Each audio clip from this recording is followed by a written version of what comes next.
It's Fantasy Football Wednesday. Oh, man. Very excited to be here. Very excited for Fantasy Football Wednesday. Trying something a little fun here. I'm not sure if this will work out or not. I think it's only on YouTube, but there's a little Q&A. Kind of curious what you guys think.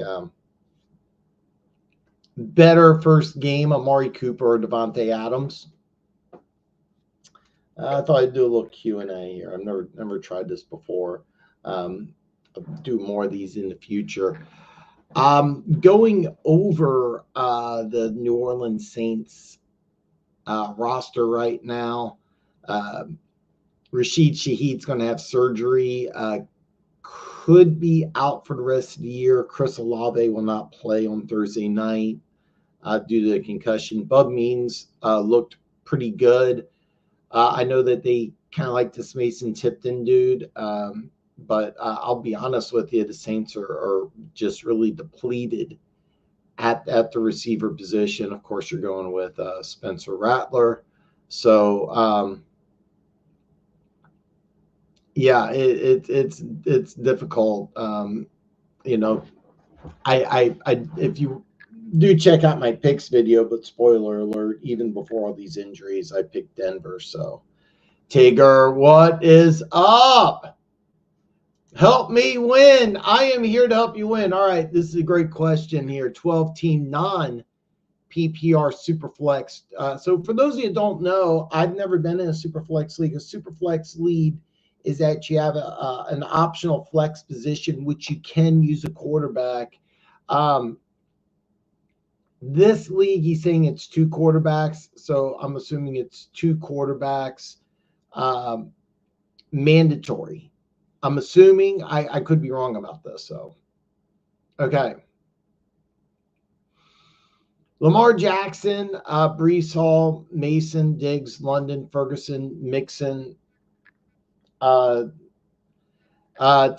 benches, Allegiar, Tyler Aguilar, Derek Carr, Hunter Henry, Justin Hill, Hunt, Jerry Jeudy, Zach Moss. I'm about to release Hunt. Help me. I'm not really sure why you want to release Kareem Hunt. To be honest with you, why would you? I'm assuming this is Kareem Hunt of the Chiefs. You just picked him up, and I'll be honest with you. You may want to start him over Mason, and the reason why is Mason not only is banged up, the Kansas City Chiefs defense has done a phenomenal job against running backs. The running back who's done the best has been Derrick Henry, and they held him to 53 yards and a touchdown.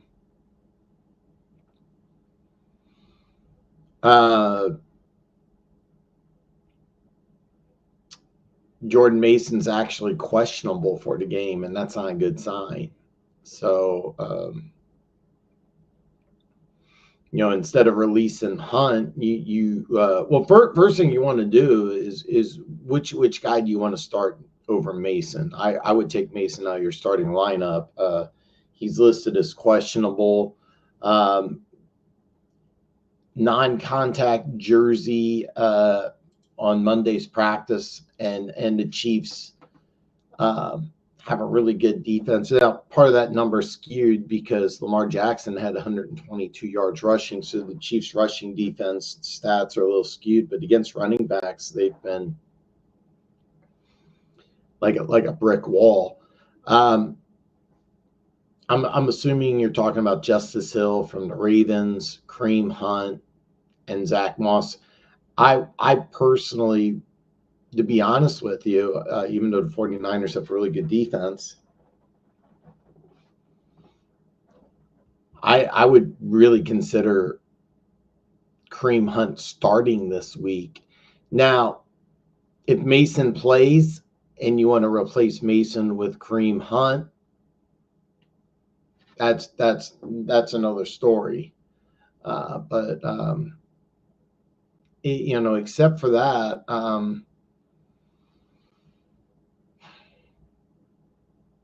I mean, I really like the lineup. I mean, I could play around and go with Hunter Henry against you know, against Jacksonville, a team that just looks disastrous. I mean, I could play around there, but I would really consider. I would probably put Ferguson. I mean, 3 reception, 41 yards, and a touchdown last week against Houston. I mean, you know, if you wanted to get ticky-tacky, but I would probably go Ferguson. But yeah, I would really, if I was you, I would probably go with Kareem Hunt, not dropping him, but I would go with Kareem Hunt starting over Mason. Keep an eye out on Mason on the starting report and go from there. With this week's lineup, which I do, I also got the D of that Lions this week. Any good? There's a lot of defenses I would take over Detroit. I mean, number one, you're going against Minnesota fresh off of a bye, which was playing some really good football. Minnesota's really tough at home. You lose your best defensive player. I got a large Lions following, so I know that I'm going to have some negativity when I say this, but I really think that it was more about the Cowboys kind of falling apart. I'll be honest with you, the Lions D, man, I mean, there's so many more defenses. So many defenses I would like better than the Lions. So you know, keep Kareem Hunt. I'm assuming that's who it is. Find another defense. What other defenses are available besides the Lions? There's got to be some other defense available. You lose your best player. Minnesota at home, fresh off a bye. With a really good offense. Let's get you another defense. Who's available? Honestly, of all the teams I'm looking at, I think Lions defense is bottom 10 play. And I'm going to help you win, brother. I'm going to help you win. Let me know in the chat. I'm going to try not to rant so much today, but I'm going to answer every single question. So, Turtles, what's up, brother?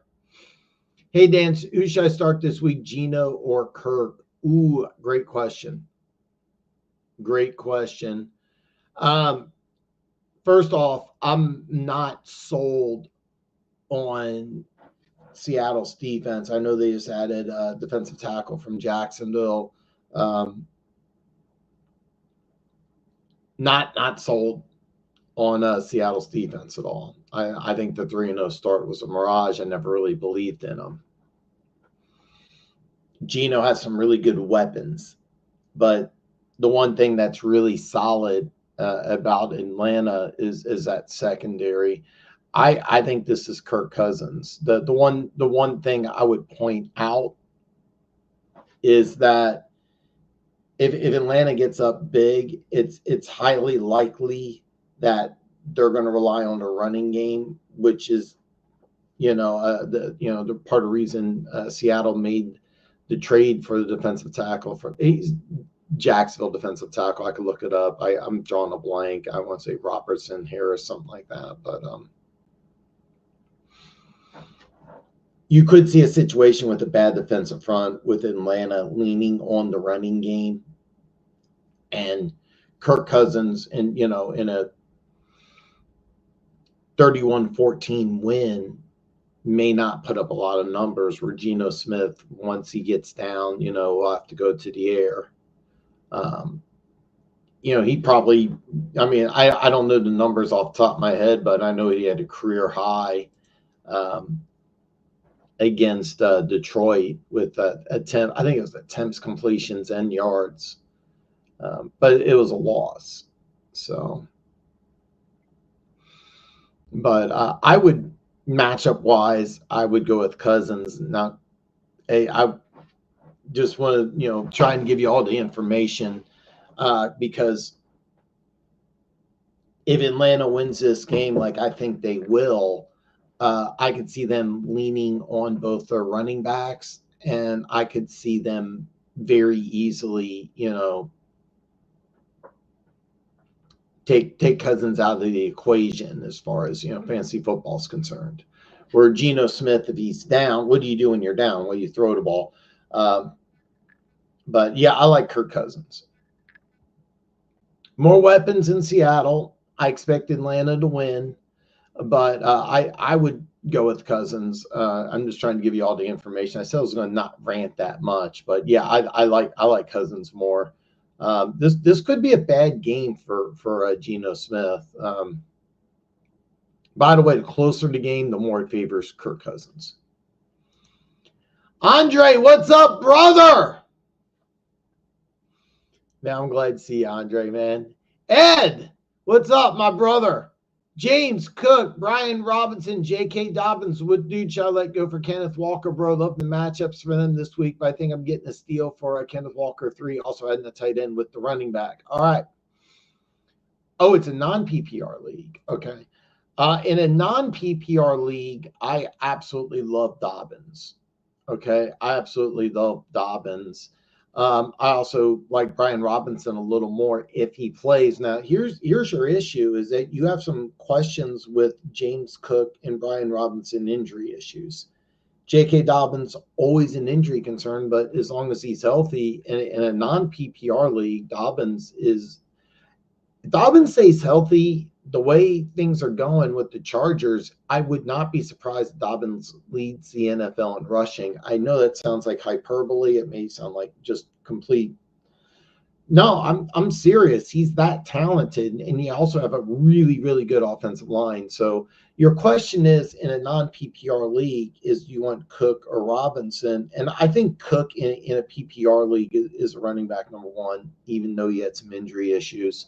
But I would probably let go of Cook in a non-PPR league. That's just me personally. Now, keep in mind, there are some injury issues with Brian Robinson, but Kenneth Walker is a guy I like more in a PPR league. But you're looking at either Cook or Robinson. I use this expression a lot, but it's kind of like, what's your favorite flavor, chocolate or strawberry? There's no real wrong answer. It's just which one you like better. I think in a non-PPR league, Cook's value is dramatically less. He's more of a home run threat. Don't get me wrong. He's much more of a home run threat than Robinson, but I like Robinson running the ball a little more, but you have to keep Dobbins. You have to keep Dobbins, in my opinion. I'd lean towards releasing Cook, but I mean, these are two really good running backs. I mean, I mean, both of them could be 1,000-yard rushers, but if you are dead set on getting Kenneth Walker, I think that also adding a tight end with the running back. I'm assuming you're getting the tight end. Let me know there. But keep Dobbins in a non-PPR. I'm not exaggerating when I say this. Dobbins may lead the NFL in rushing. He has to stay healthy. There's injury issues with all three of them, but out of these three, Dobbins is the one you have to keep between Cook and Robinson. I'd lean towards Cook, but if you decide to get rid of Robinson, and by the way, let me know what tight end you're getting too, if you don't mind. Austin, what's up? He goes, Dan, traded Flowers for Neighbors. What are your thoughts? You added Neighbors. I love it. Now, I'll tell you why. He has started practicing. There's no guarantee he's going to play. With Andrew Thomas being injured, that's a major blow. He's the Giants' best offensive lineman. I thought he was having a phenomenal season. Maybe an all-pro season, like he was playing that good. What really non-fantasy related is that a couple of years ago they used the 7th overall pick. No, was it? They had the 5th and the 7th. I may have got them mixed up. I think Thibodeau was 5 and Evan Neal was 7. Evan Neal's not even getting first dibs to start, but that's neither here nor there. But there is a chance that the passing numbers will go down for Neighbors, but I really like it because this is a situation. You do something that I love. You sold high. Flowers probably had his best game of the year against. I don't care what the numbers say. Washington's defense is not good. I really, really, really like that you made this move. Neighbors' upside is much higher than Flowers, no question. By the way, he gets over this issue. It would. By the way, if he gets on the field, he's going to be targeted, 10 to 15 times a game, no question. With Flowers, I think he has best game of the season. They're using some different players,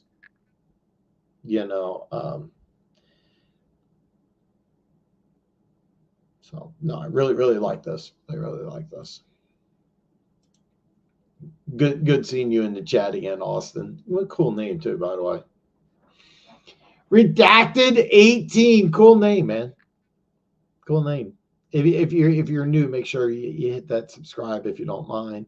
Aaron Donald's or Sam Darnold stream play at quarterback this week. Stream play at quarterback this week. I'm going to be honest with you. Stream play. That's kind of cool. All right. I would really go with Darnold. A lot of people may tell you Aaron Rodgers, and I wouldn't blame you. I really wouldn't blame you if you went Rodgers. But to me, this is Darnold, and listen, you're fresh off of a bye. You're at home. I know you got Adams back. But look at the weapons that you have there in Minnesota. You get Hawkinson back. I do think Aaron Jones is going to play. I don't know the whole Akers situation as far as I think there's a chance Akers may get a few snaps. It wouldn't surprise me also if he's like a third string running back who's more of an emergency type of deal. I really don't think it matters. I know Detroit just got done crushing Dallas.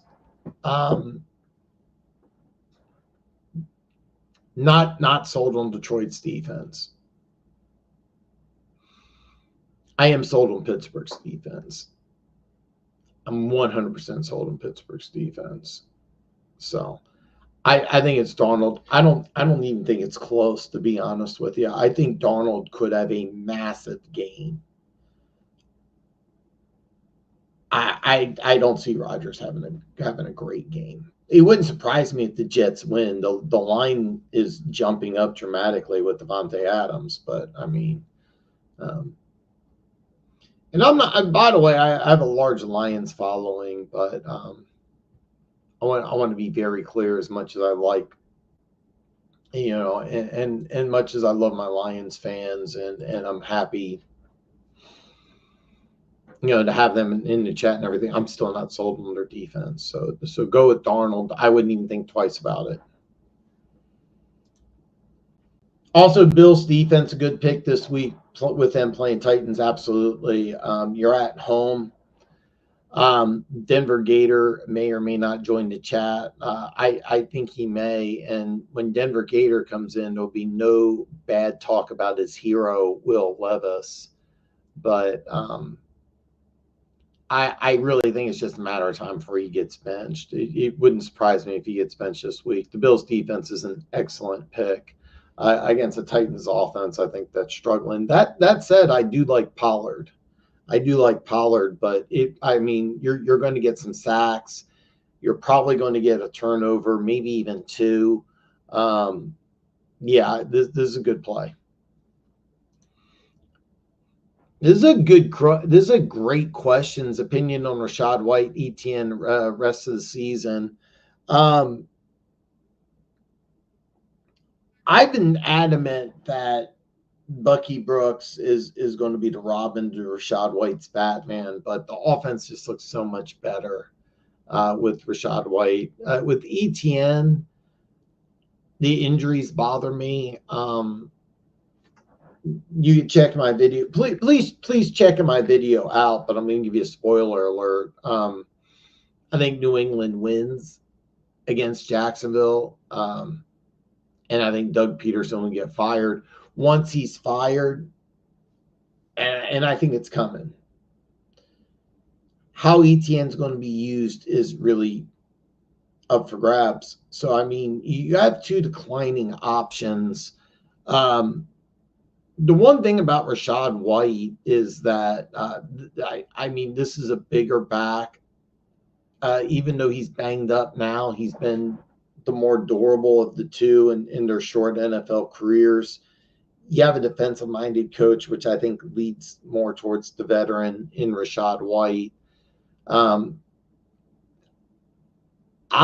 going White only because I think when things change in Jacksonville, you may just start shaking things up. And one thing is about Bigsby is that he's a bigger runner. He's a bigger runner, a little more physical, and that might be one of the things that changes with the Jacksonville offense. I mean, Doug Peterson's an Andy Reid disciple, the more of a pass-happy coach. I could see things changing in Jacksonville. I mean, Tampa's one of the hottest teams in football, and I do think Rashad White is there to stay. Where ETN, I could see him getting benched. Not giving you the best answer, I know. I'm just throwing out my opinion. So, Ed, what is my favorite defense for the week? Top three. That's a great question. I'm low key. I don't know if they're one of my top three, but the Chargers against the Cardinals on Monday night's one I'm kind of looking at, and I'm like really liking. Denver with the receivers that are out with the Saints. Shaheed's out, Olave's out. They're going to go with Spencer Rattler again. Denver, I think, is probably in the top three. I like. I'm going to give you some that I like. Okay, first of all, I like Cincinnati. I know Chubb's coming back, so I'm leaning. I don't know how well I feel about it. I believe it or not, I like Pittsburgh. I like the Chargers.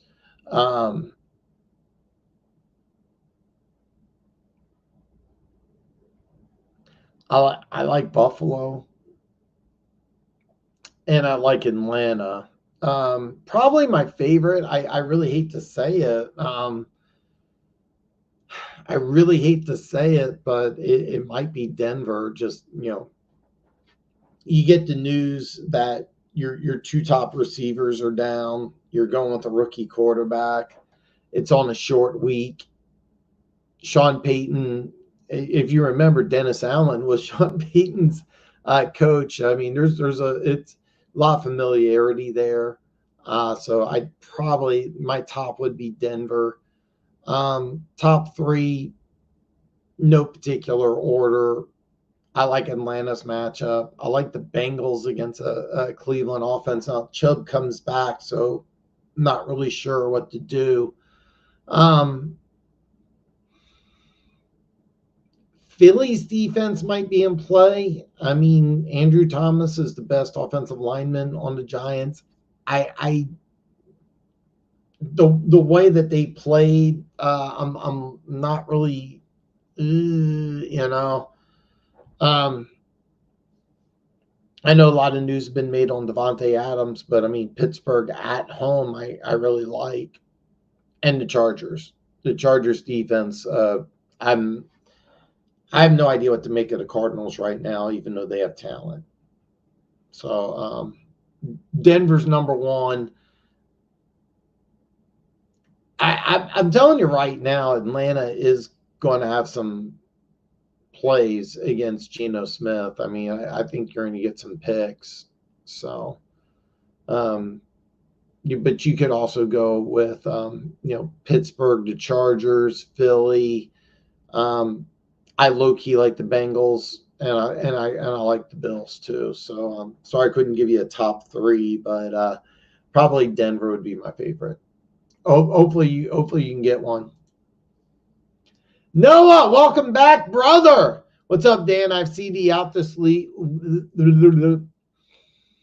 I would go with Jacoby Myers. Now keep an eye out on the injury report because there's no guarantee A-Chain's going to play. That's why I'm saying Myers. If A-Chain does play, you're going against one of the worst rushing defenses, and you're also on a very fast track. So A-Chain could just blow up.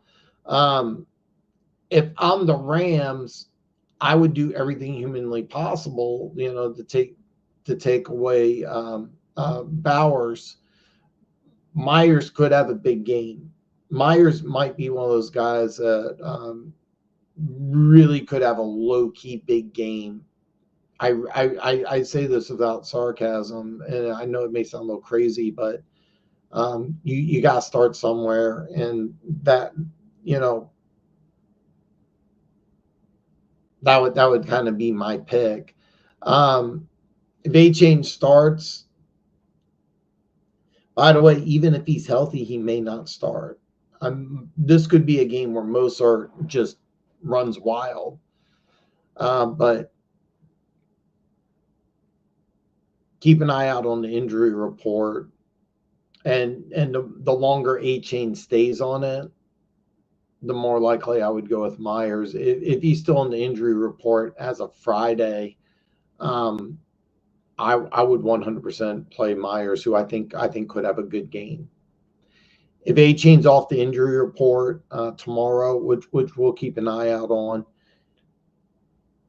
I think Mozart's going to have a good game. I really do. But the thing, like with A-Chain, is that he only needs about 5 to 10 touches, and one of them could be an 80-yard touchdown. You're not getting that with Myers. So, but I think Myers could have a really good game. I know I'm not giving you a good answer, but I'm come back tomorrow and let's see if he's still in the injury report. And if he is, and if A-Chain's still in the injury report, let's go with Myers. That's what I would do. Perry, what's up, brother? Adam should be the favorite to have the better first game. I think Cooper might need a week or two to build chemistry with Allen, learn the Bills' offense, where Adams should be used to the offense. Yeah, I agree. I agree with that. The one thing I want to point out is Amari Cooper's first game with Dallas. He had over 100 yards and 2 touchdowns, and it was a Thursday game against the Titans, if I remember right. I mean, he came in on Monday, and a couple days later, he has 100 yards and a couple touchdowns. I'm almost tempted to say, look, I mean, I can see Buffalo just saying, hey, look, let's just go. Let's just go. Throw them into the mix. Titans are they're not going to score more than 17. I don't know. I think also I wanted to play around with that feature. Cap for life. Welcome back, brother. Dan's the Saints are toast. Yeah. Olave's out. Shaheed might be out for the year. That's just brutal.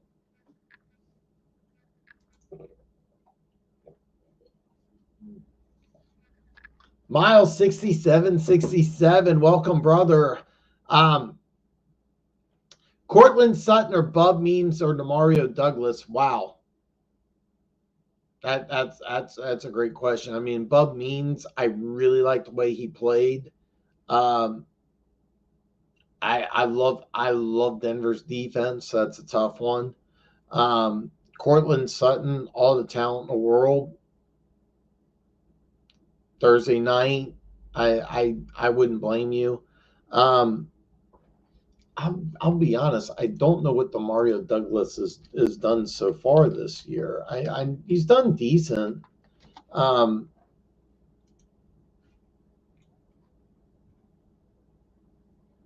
6 for 92 and a touchdown. 6 for 59 last week. So his production's been going up. I'm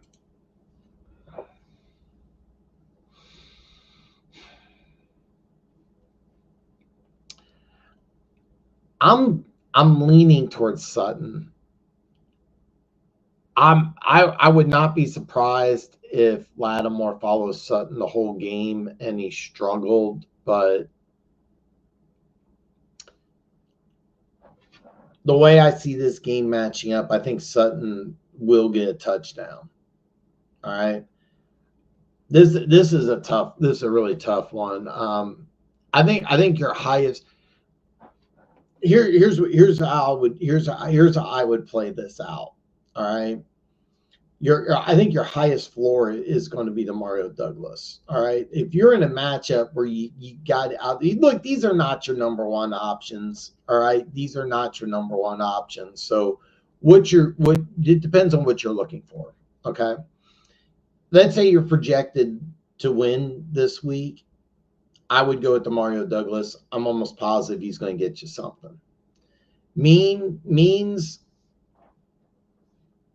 I like the way he played.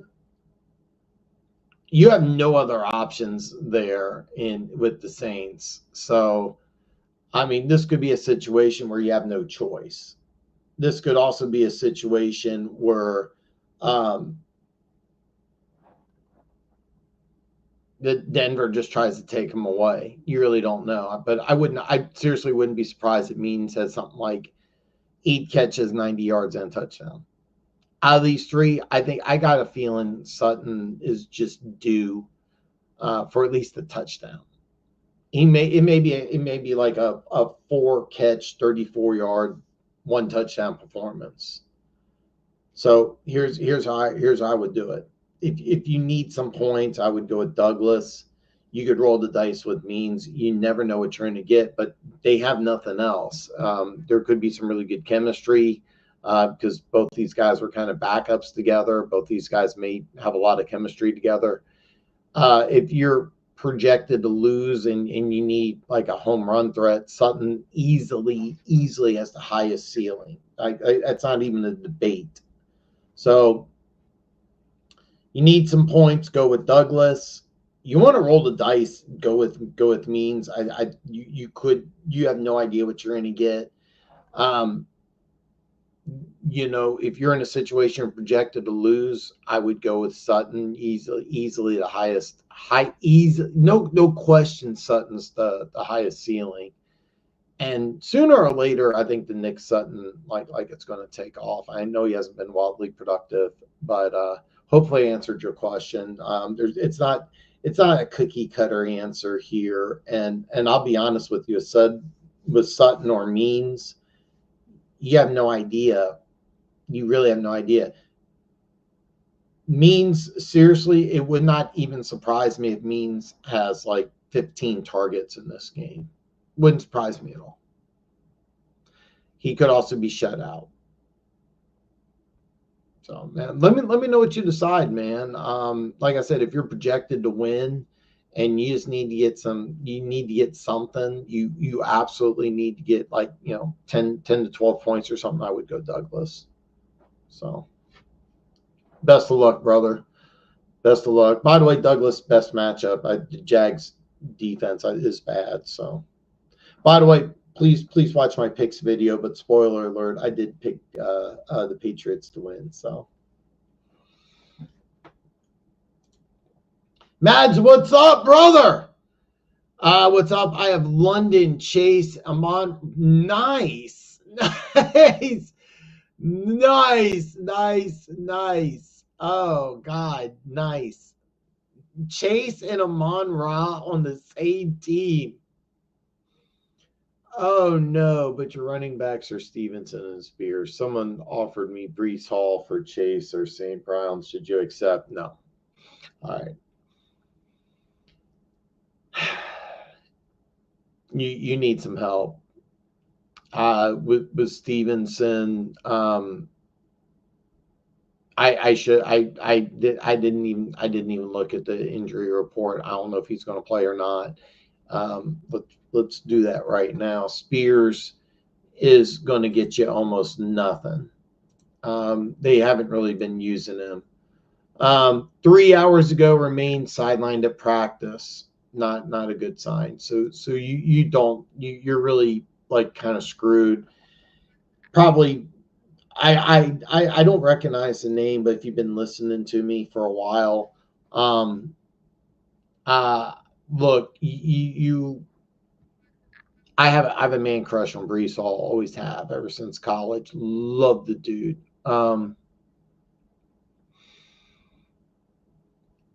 I still wouldn't do it, even though I love Brees Hall. Look, you got two stud number. You're just in great shape, and you need some help big time at running back.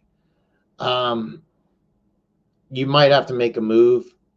I would not move Chase, and I would not move St. Brown.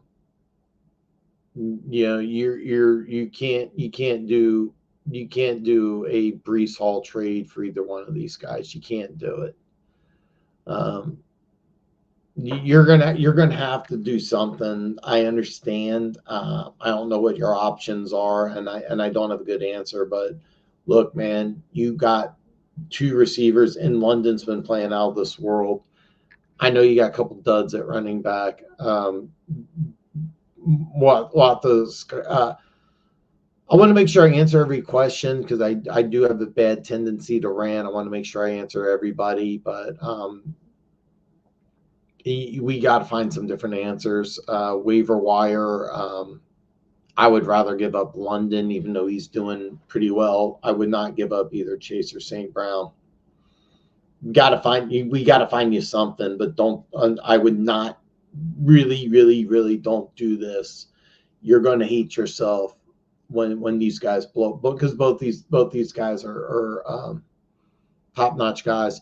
If you have to make a move, if you really have to make a move, believe it or not, I would move St. Brown. A little more consistency, or Chase, Jamar Chase. You know, like a little more up and down, but do not do this. I would not recommend doing this, but we have to do something about your running back situation. We absolutely have to do something about this. Like if you're in a 12 or 14 man league, your options are going to be very limited.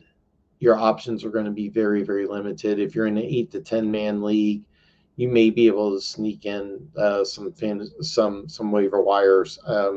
Let's see what we can do. By the way, if you don't follow me on social media, you can follow me. I'm on Twitter or X, whatever you want to call it. I'm on Instagram. You can DM me, or you can go old school. Dan Talks Football at Yahoo. But let's fix your running back situation.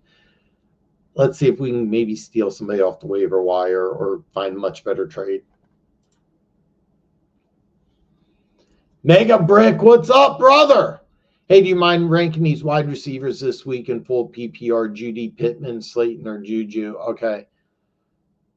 Yeah, you have a couple guys in Judy and Pittman that you're not really sure of, and the reason why is that for whatever reason they want to go away from Flacco. Pittman's also banged up. That's another issue completely. Jerry Judy could have some massive upside. Not Amari Cooper. You may just, hey, look, by the way, if Nick Chubb coming back, if he does play, and he is expected to, how effective will he be? Is he really going to play? That actually increases Judy's production. Keep in mind, I had such a man crush on Judy coming out of college. I actually had him ranked. The way I had him ranked was like I had him 1A and I had CD Lamb 1B. Obviously, that didn't work out for me, but I have no idea why things haven't worked out for him. I don't know why he dropped so many passes. With Slayton and Juju, the thing is with Slayton is with Neighbors coming back. If he does come back, Slayton's value is going to dip.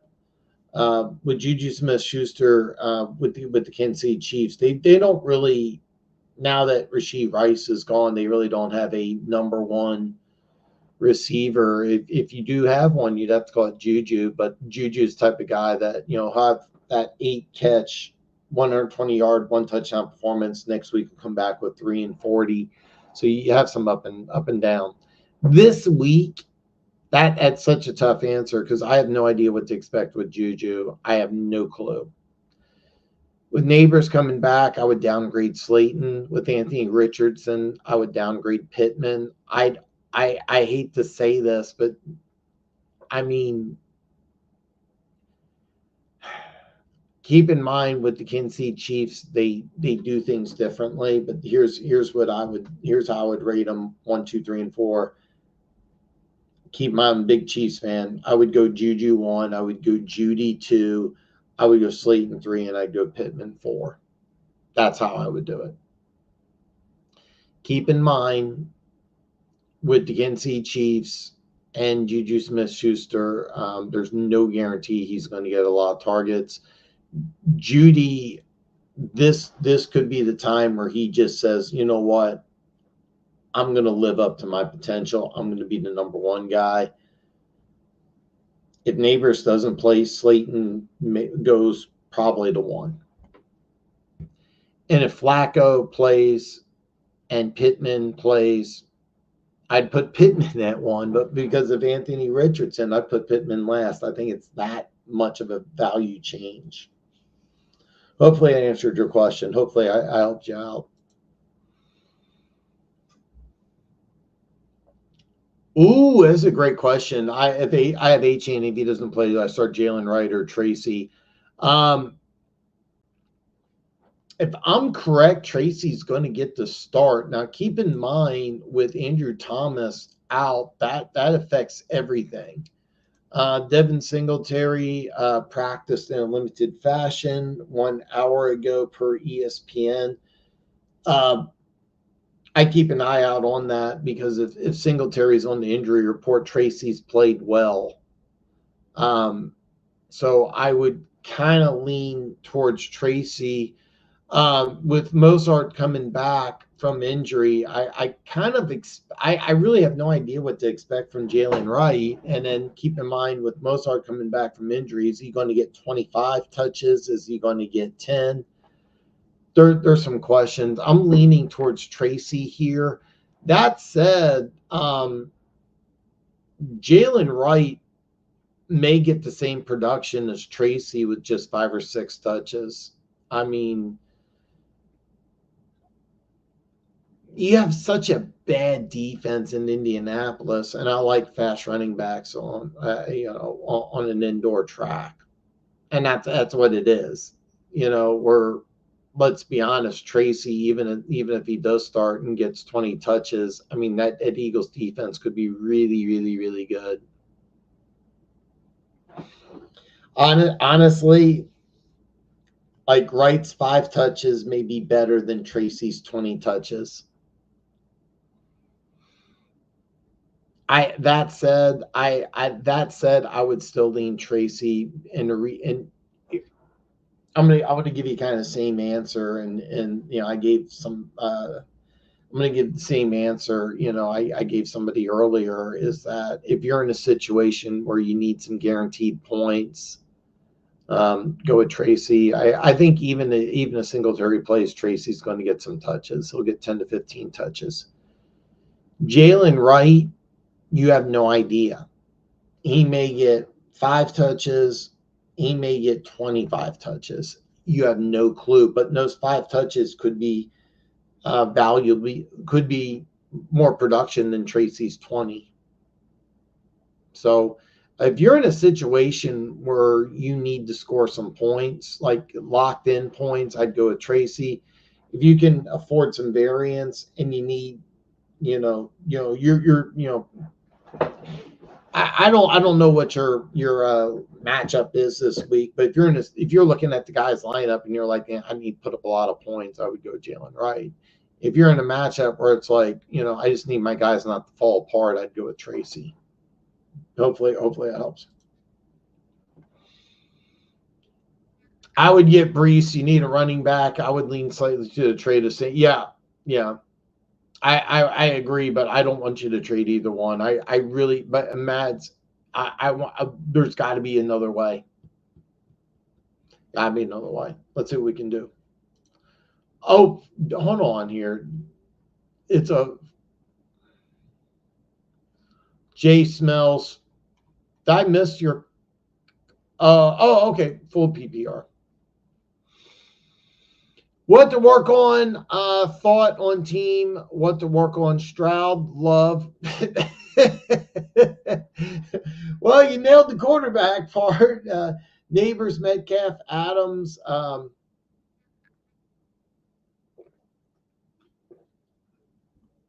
Wow, Ryan Thomas Jr., Deontay Johnson, Puka.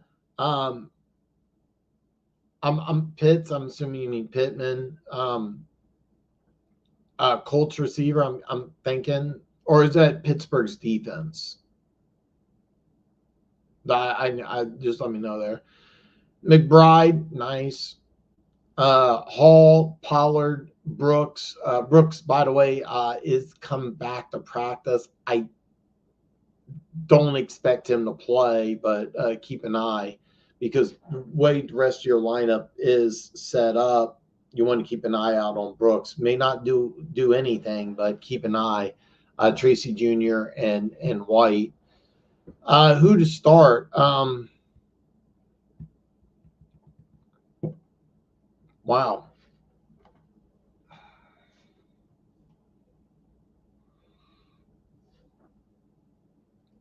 Stroud versus Love. Oh God, that is. I seriously. I know it. I went on some rants and oh crap, I'm like super behind on everything already. Super behind on everything already. Okay.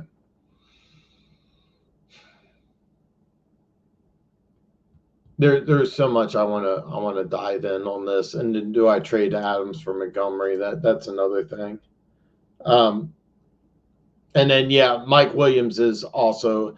Lex plants some trees. Love the name. Yeah, Mike Williams will.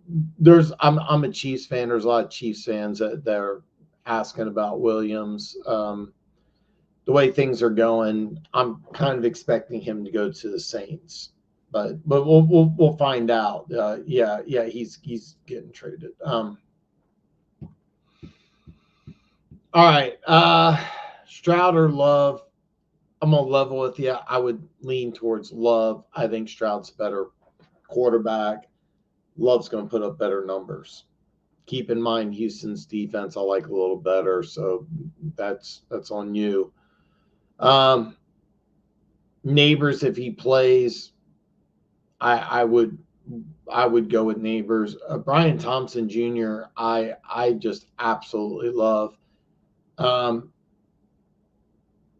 I'm kind of leaning towards Deontay Johnson here. McBride is a no-brainer. Pollard, even though it's a tough matchup, I would go him. Brees Hall, I like. Tracy Jr., I again figured things out with Singletary. I'm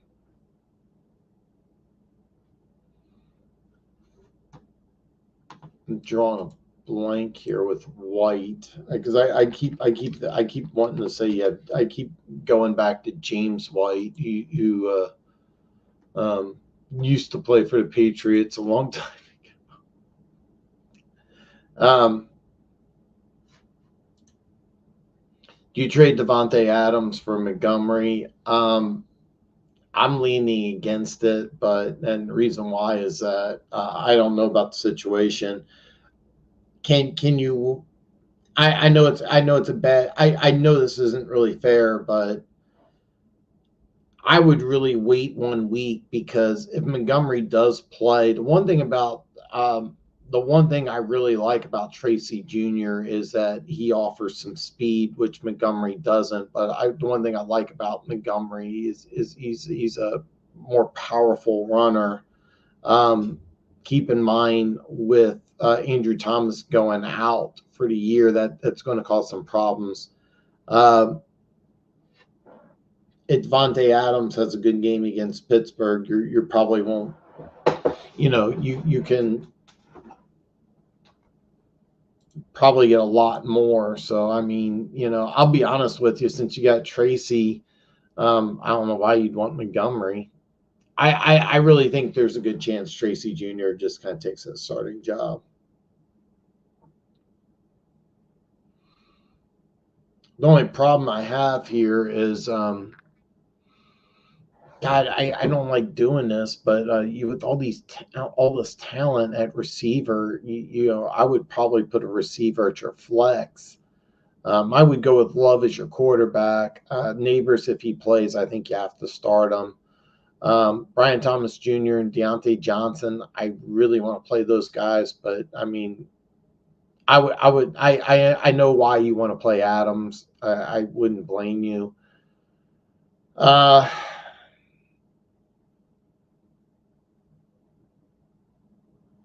God, the question I'm looking at here is Brian Thomas Jr. or Adams, and I know I know it's going to sound nuts, but I mean I would go Brian Thomas Jr. I know that sounds nuts, but you know what? A London game versus a primetime game that you need to win. Maybe you go Adams over Brian Thomas. That would be a tough one. I'm now that I'm saying it out loud. I'm almost saying go with the definite quantity. It's just Brian Thomas Jr. I think is on the verge of becoming a superstar. So that's kind of the tough one here. I want to come back to this because I'm really behind on comments. So. Do I think he's worth a pickup? But I have no idea. People love this kid. I'm not a big answer. I'm not a big deal. I actually think Hassan Reddick should be getting more touches. But do I think he's worth a pickup? I think he's worth a pickup once he gets with a team. But yeah.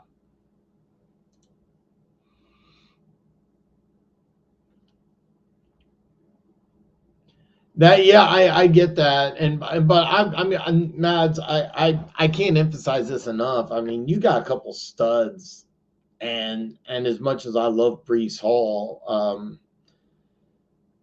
I really want you to go in another direction. I mean, let's look at the waiver wire. Let's see if there's other trades that you can make. If nothing else, I'd rather you move on from London, but. By the way, London could have a huge game this week against Seattle. Oh, this is a good one. Start Purdy, Herbert, or Stafford. Okay, full disclosure, I'm a big Chiefs fan. Herbert's interesting, but I have no idea what to expect in Arizona. I personally think that even though the Raiders defense is playing well, I think this is a Stafford week. I mean, you're getting the Rams off of a bye. They're getting some players healthy. I think the Raiders are kind of falling apart. So I would go Stafford. Here's the order. I would go Stafford, Purdy, Herbert. I keep in mind I'm a huge Chiefs fan, but I just have a hard time thinking Purdy's going to light up a really good Chiefs defense. I'm looking at the Raiders, a team that I think is just falling apart. And I can't emphasize this enough. The Rams, this is like every week they're getting healthier and healthier and healthier. This is off of a bye. So, I mean, I think I know they have a tough defense and everything, but keep in mind they gave up, 31-32 to Pittsburgh. Who has better offense, Rams or Steelers? And they're at home. So I didn't rank them 1 through 32, but I would put the Rams defense pretty high. I mean, they're getting some players back from injury, and I don't have a lot of confidence in the Raiders right now. Yeah, I know I'm a little behind, but yeah, these are yeah. I mean, these are some great answers. I'm sorry, I'm just kind of zipping through these here. I'm just very, very, very far behind. So, by the way, if I don't get to your answer, you can drop a comment below after the video is over. You can also hit me up on Twitter or X or on Instagram, or you can go old school and email me, dantalksfootballyahoo.com. 12-man league, no one wants to trade a running back, so 2 good running backs is not. Ooh, yeah, you're in it. I still think we can find a better option, Mads. I cannot emphasize this enough. Yeah. Pick up Buds to play over Mondre, Bucky, or McConkey this week. Would have to drop Vidal. Yeah, I would drop Vidal, but if you bub the play over Mondre, Bucky, or McConkey. Hey, Lex, do you let me ask you this here. You have all these guys, or these guys that you could pick up? Do you have to drop Bucky? I mean, that's a guy I kind of want you to hold on to. I really like Bucky against Baltimore. That's why I'm asking. Dave, what's up, brother? Man, sorry it took me a while to get to this. Hey, Dan, week 7 lineups: Kyler, Devontae Adams, Kupp. Your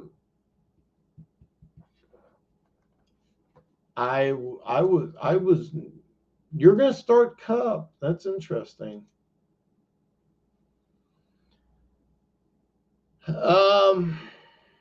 I'll be honest, I really don't think Kupp's gonna play, man. Keep an eye out, but I really don't think he's gonna play this week. I still like Stafford, but anyway. But John, Jacobs, Ingram, Addison at flex, Bates at kicker, Jets D, bench, Kraft, Javante, Williams, Rogers, Pickens. Would you make any changes? Yeah, bench Kupp for Pickens. I'm telling you right now, I really don't think Kupp's going to play. Keep an eye out on what you want to do. Also, neither both matchups are tough, but I would kind of lead towards Rodgers over Kyler Murray. I know it sounds a little crazy, but I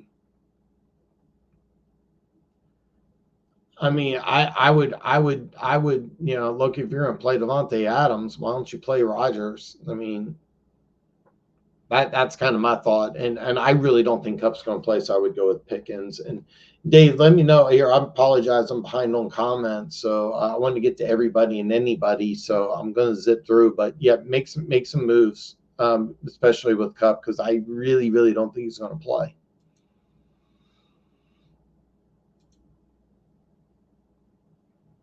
Man, redacted. Thanks, brother. Hey, man, I appreciate it. I'm sorry I'm behind on comments, and I'm going to get to everybody. It's just going to take me a little longer than I thought. I'll have to cut my ramps.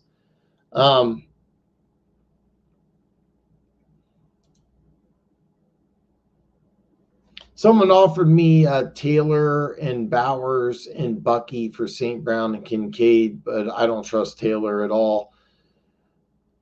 No, I get it, and I don't think Taylor's going to play, but I do like Bucky, and in this situation, you could possibly get an upgrade with Bowers over Kincaid, possibly.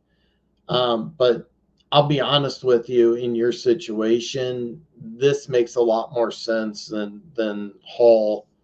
Straight up for either one of them, because here you get a possible upgrade with Amari Cooper coming in. It could help Kincaid, but I mean, I like this a lot more. I like this a lot more, but I don't blame you. But this is a better option than the one you presented. But Noah disagrees. Yeah, you're right. And then I kind of forgot about Sean Taylor, but I think that was his name, Sean something. But Bucky has the most upside out of all those. And keep in mind one thing about the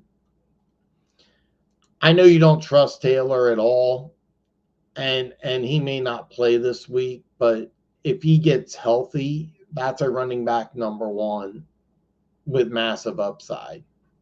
So no, it would do to Breeze Street. Hey, we're here to help. Matt, again, I would scour the waiver wire. You may be able to find something. Let me know what you do, because my goal here is to help you win. And you got some studs at receiver. I really think I can help you out.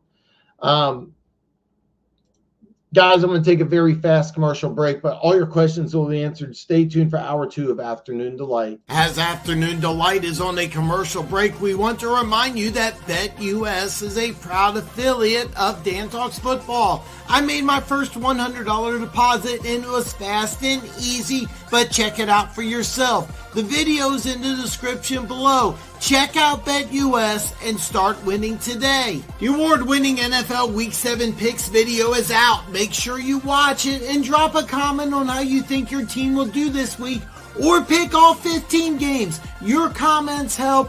Check it out. The link is in the description below.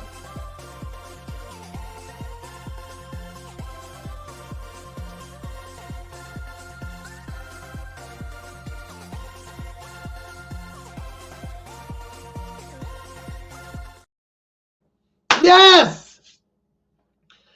Woo! Got some great questions. I apologize for everybody. I am very far behind. I'm going to answer every single question before I leave. Every single one. Evan, got offered Mike Evans for Chubb and JMO. Do I sell high for the name value for Chubb, or hold him to see how he actually plays? So you have Chubb.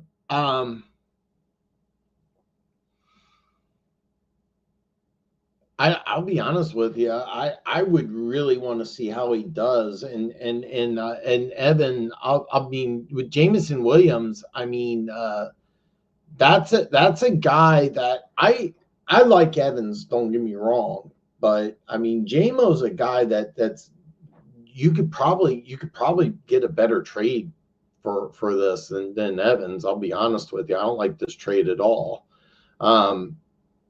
Hold on to Chubb, because by the way, I don't expect him to do good against the Bengals. The Bengals defense did really well last week. Are they coming around? There's some question marks, but I would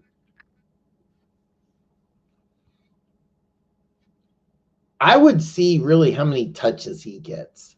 If he gets anything over 15 touches, even if he's not productive, I would hold on to him. If he only gets, I mean, look at everything that's going on with Cleveland right now. If he gets under 15, the value is not going to be there, and you may be able to, on the name value, and there is some value there. So that's what I would do. I would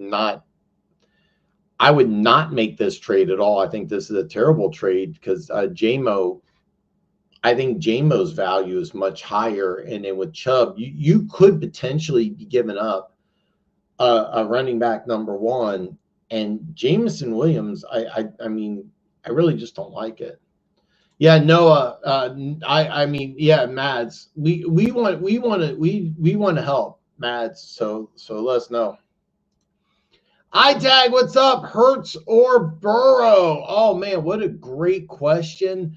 I'm gonna level with you. I really like I know Cleveland's defense is pretty good, but I would go with Burrow. I really think that both these teams are going to be in low scoring games.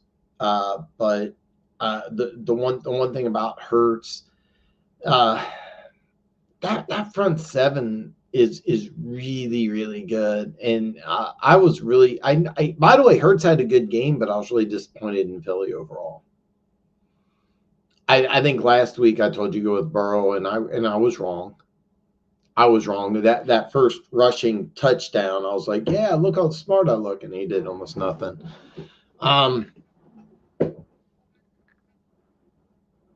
I still would go with Burrow. This is a really good question. Chuba Hubbard's been playing really well. Miles Sanders, they gave a lot of money to, but the Jonathan Brooks was like a Texas high school. I think I want to say he broke like a Texas high school record.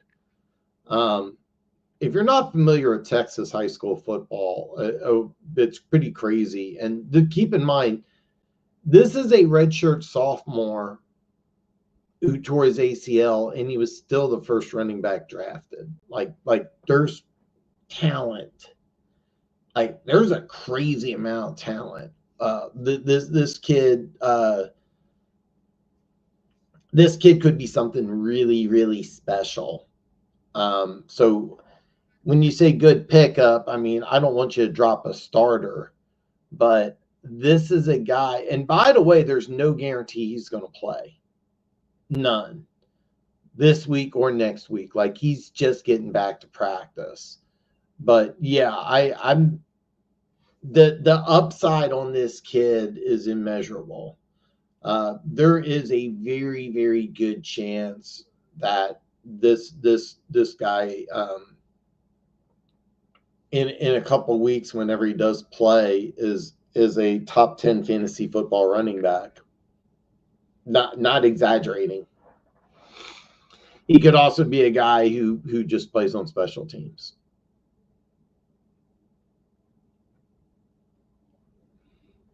I don't know how well you know high school football, but when you set a Texas high school record, I mean, there was, I mean, seriously, this kid was a redshirt sophomore. He tore his ACL, and Carolina traded up.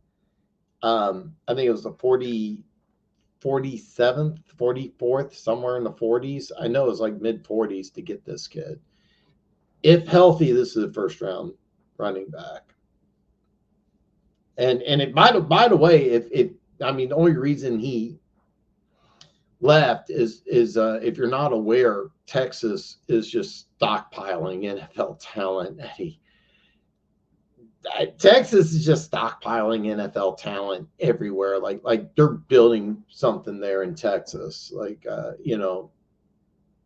mean, it's just crazy the amount of talent they have. So yeah.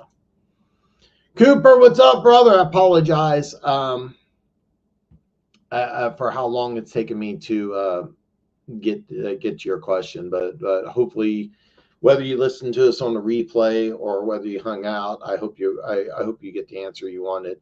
Hey Dan, I got offered Amon-Ra and Bijan for Gibbs, BTJ, and Garrett Wilson. How do you feel about this one? Oh God, this is a great one. All right. Amon-Ra has a lot of value. I easily top 5 fantasy receiver. That said, you have massive upside in Brian Thomas Jr. and Garrett Wilson. I like Bijan a little more than I like Gibbs. So I could really argue a lot on this. I have to give you a bad answer, Cooper. I need more information, because if you're loaded at receiver already, you got, CD Lamb, Jamar Chase. No, don't make this move.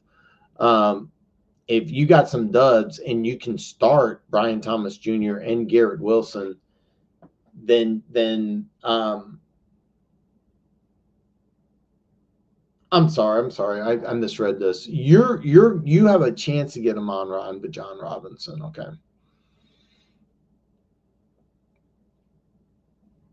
So you would improve your running back position, which I like.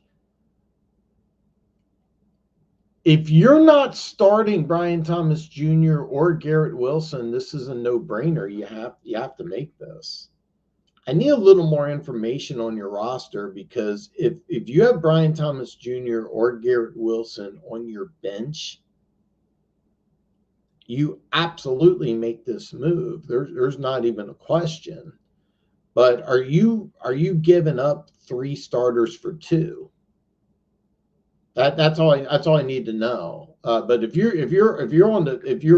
benching Brian Thomas Jr. or Garrett Wilson, you 100% make this move, because I think Bijan Robinson's an upgrade over Gibbs.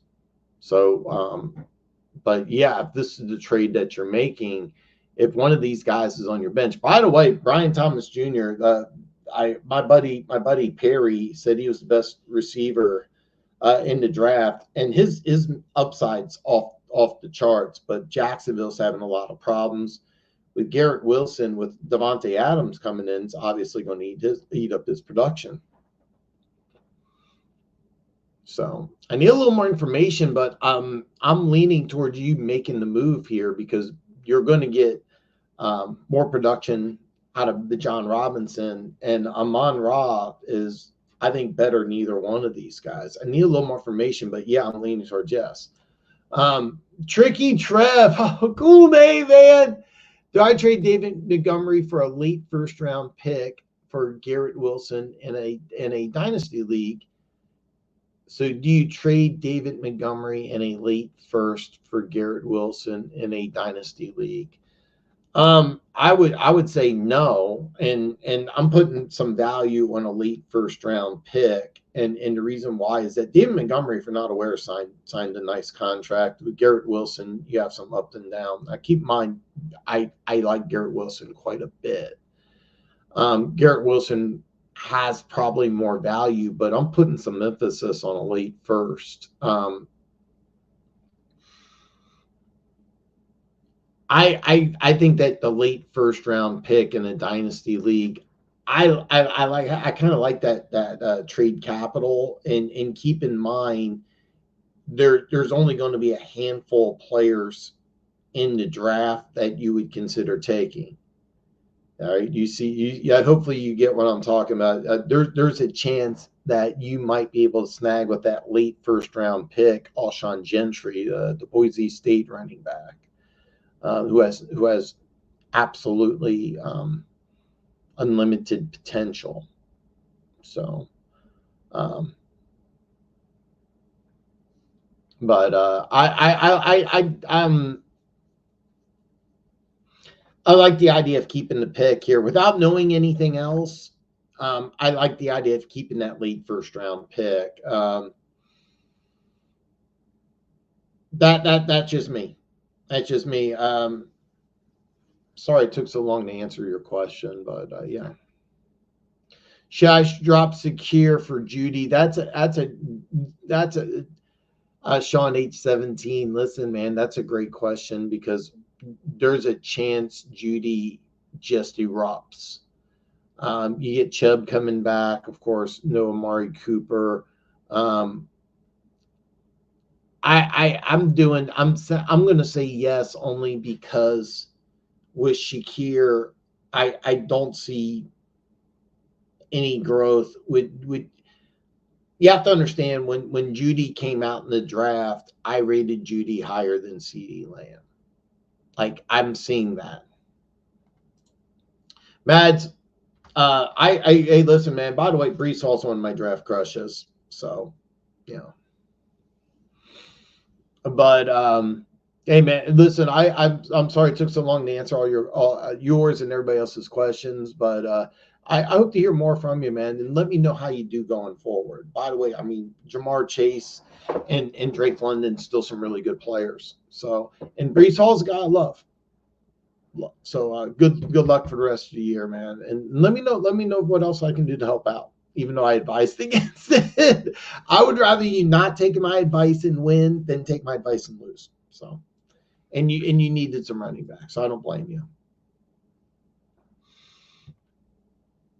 Who is out, if you know off the top of your head? Yeah. Chris Olave's out, and Rashad Shaheed is out. Yeah, so and then Spencer Rattler's getting a start. So yeah, the Broncos might be my number one defense. I predicted they would win. The line's been jumping up. Yeah. I have JT and Kamara, so I'm playing whoever plays at running back, but both play. I'll play one to flex. If one doesn't play, do I start Sutton or Wayne? That's a great question. Because I'll be honest with you, I think if Neighbors comes, this is going to sound nuts. I think if Neighbors comes back, Wendell Robinson's production may go up, not down. But I don't think you're going. I don't think you're going to get monster numbers, which could get touchdown. I I have a feeling Sutton's going to have a good game, and I there's no logic here in that. It's just that I'm looking at a banged up team. I think Sutton gets a touchdown sooner or later. The Sutton Knicks is going to start working. I really, really, really believe that. Um, giving you kind of a crappy thing here. Uh, by the way, I don't expect Jonathan Taylor to play. So I mean, Kamara, there's a chance Kamara gets like 30 touches, but anyway, I'll be honest with you. I think Sutton has the higher upside. I think Wendell he'll get you something, especially if Neighbors does play.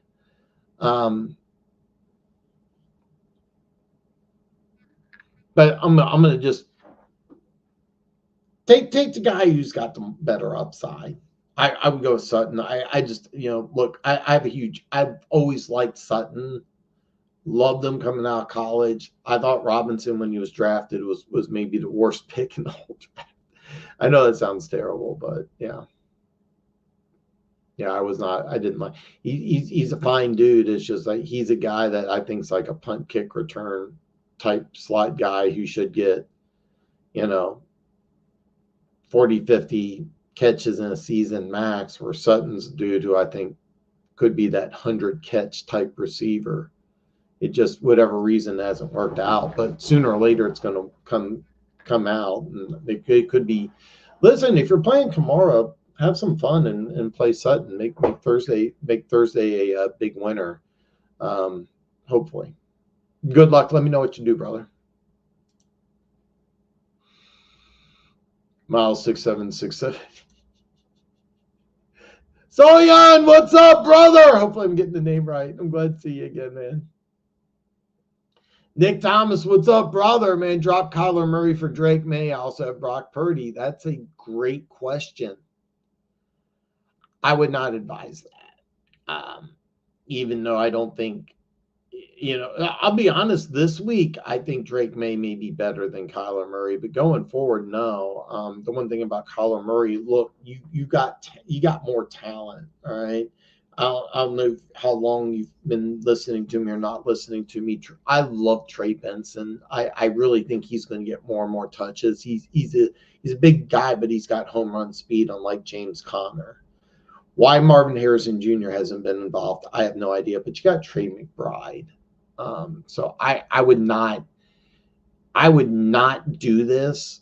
I mean, Brock Purdy's probably your starter, but if you do it this week, yeah, I think May is a better matchup than Murray, but I wouldn't do this long term. Yeah, man. Let me know, man, and please stay in touch with me. Let me know how you do going forward. Houdini, what's up, brother? Man, sorry I was busy yesterday. Hard to give context today. Question: Jacoby Darnell Mooney for wide receiver, also flex. Brian Robinson, Hunter Mozart, also the wide receiver you don't prefer. Well, I mean, here's the thing. I mean, with Meyer, you could have a massive day. You really could. Mooney's been kind of the up and down guy, so I'm leaning towards Meyer. Flex, Brian Robinson, Hunter Mozart. That's a tough one. You know, I'm a Chiefs fan. Really like Kareem Hunt here, but listen, if Mozart plays and I think he is, and A-Chain could be out. Look, you go with the matchup here. Indianapolis is a terrible, terrible run defense, and Mozart's fresh and healthy, so I think you have to take Mozart. And I like Jacoby, man. I like Jacoby. So, man, great to see you, Houdini, man. Mr. E, I get Nick Collins. Nice. Garrett Wilson. Wow, this is a trade. James Cook, Brian Aubrey. I give Jamar Chase, Kenneth Walker, McPherson. I already have Tyreek Hill and Jonathan Taylor in 4 and 2, and my opponent I'm trading with is 1 and 5. Okay. God, I really want to tell you to pull the trigger on this, but I get why you want to do this because you have Jonathan Taylor. James Cook. This is a great question. I am so sorry I did not get to this one earlier. I hope that you're still there. James Cook, by the way, will participate in a walkthrough session. Unsure if he's going to play this week. All right. Jonathan Taylor's probably not going to play. So just full disclosure, Kenneth Walker's healthy this week. All right.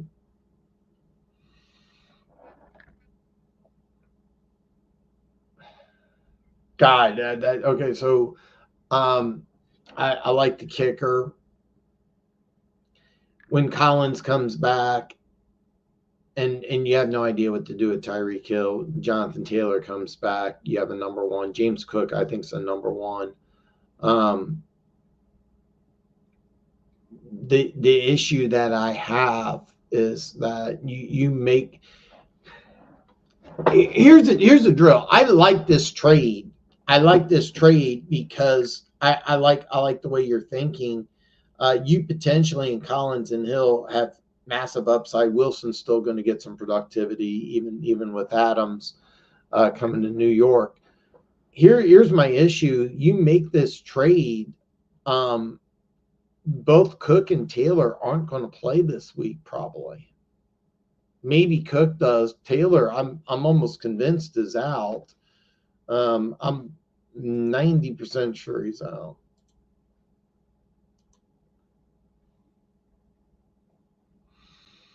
ESPN's not the best source, but remains sidelined at practice. Because I'll be honest with you, I there's not a lot of players I like giving up for Jamar Chase. I really think Jamar Chase is in fantasy football top 3 receiver. I mean, and you know, one thing about Houston is I think they're going to run the ball a little more. I mean, Collins' upside is still massive. Cook's upside is also massive. Also with Aubrey, I mean, you're getting points there, which I really like. The only issue I have is that you make this move, you got 4 guys in Collins. By the way, Tyreek Hill, you have no idea what to get. Like, I mean, I would play him, but I mean, you could get 4 points, you could get 30. I mean, you really don't know. This could be the week Tyreek Hill blows up. I mean, the Colts have a bad defense. It's fast track, fastest player in the NFL, arguably. But, God, oh man,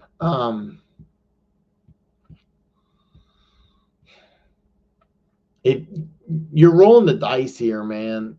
I'm not gonna lie to you. You know, there's a good chance you make this trade, you lose this week, and you go to 4 and 3.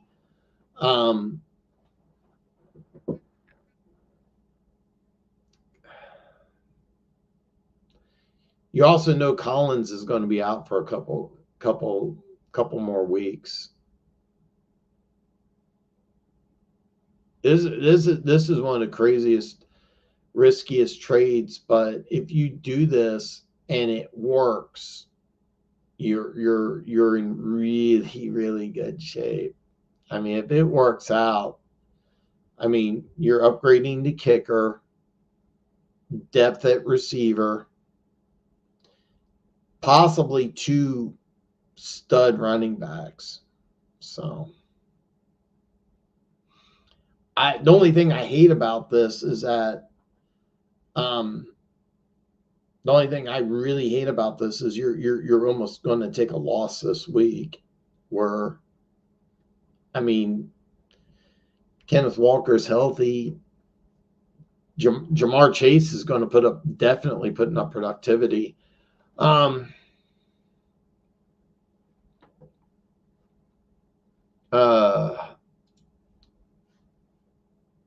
when does Nico Collins come back?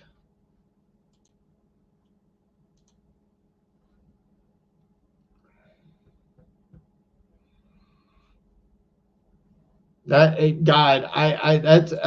a tough one, man.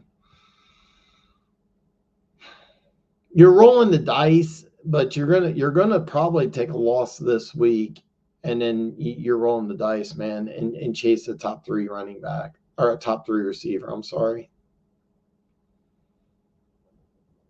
That's a tough one, man. That is a real tough one. I'm just telling you. Listen, if it works, come playoff time, you're unstoppable. You don't know what you're getting with Collins. You don't know what you're getting Tyreek Hill. Wilson could be downgraded to a low 2. James Cook may not come back, but you do get an upgrading kicker, and you could be losing. I mean, you tell me how productive Chase and Walker have been. I really couldn't give you a good answer, man. If you do make this trade, I don't blame you. I might do it myself, but if you do make this trade, you're losing this week. Just you're penciling a loss, and you're just banking on some of these guys getting healthy. I wish I can give you a better answer. Mr. E, I have to move on because I'm super behind on comments. Please stay in touch with me and let me know if you do this trade. I'm low key pulling for you to do it because I like to roll the dice, but you're giving up some guarantees on some players that helped you win already. Keep in mind, with Kenneth Walker, his health is always going to be an issue. So, and if Taylor comes back and Cook comes back and they're 100%, you're in. Collins will come back and be productive.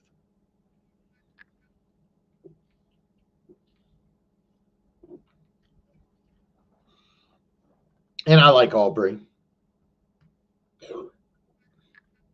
Let me know what you do, man. Hopefully I helped you out. I didn't give you a good answer. I just feel like I ranted for a little bit, but hopefully.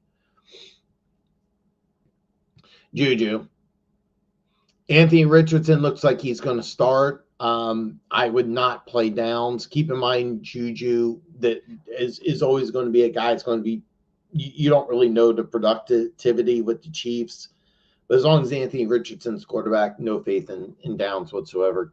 Keep an eye out because if Flacco does play, I would go with downs. But I think that I think that it's more it's that determined on Flacco versus Richardson. And it looks like for some stupid reason they're gonna go Richardson. George C., what's up, brother? Do I trade Kyler, Montgomery, Christian Kirk to get Jordan Love and Kenneth Walker half PPR? The production of Christian Kirk obviously is going down. David Montgomery is the guy I really think should get more, but they like using Gibbs more. I would make this move because even with Kyler Murray's immense talent, Jordan Love's the better player, man. I mean, you're getting a massive upgrade at quarterback. And when Walker plays, he is a running back number 1. He also has some good value. Montgomery's always going to split touches. I don't have faith in Christian Kirk. I love this kid coming out of Texas A&M. I like the way he played. But, yeah, I would make this move absolutely. Let me know what you do. I apologize for getting your comments so late. Yeah, he still listed as doubtful. Kyle Pitts, I apologize. Yeah, because I got behind on the comments, man. So, yeah, I'm sorry I'm behind, man. It's a one-man gig, so I'm trying to do my best. But man, I'm glad to see you in the chat, brother. Would I trade Chris Godwin and Jordan Mason for Breece Hall?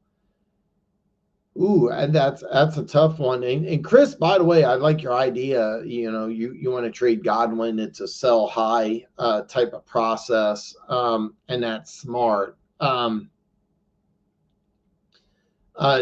Mason also banged up for Breece Hall. If you do make this move, you're doing this because listen, I know I'm behind on comments, so I know it took a while. So asking you for some more information, I know it's kind of a jerk move on my part. I need a little more information though. If your receivers are stacked, I would make this move because I do think Mason's productivity with the shoulder is going to go down, and that Isaiah Garando, I think he's going to get some more touches.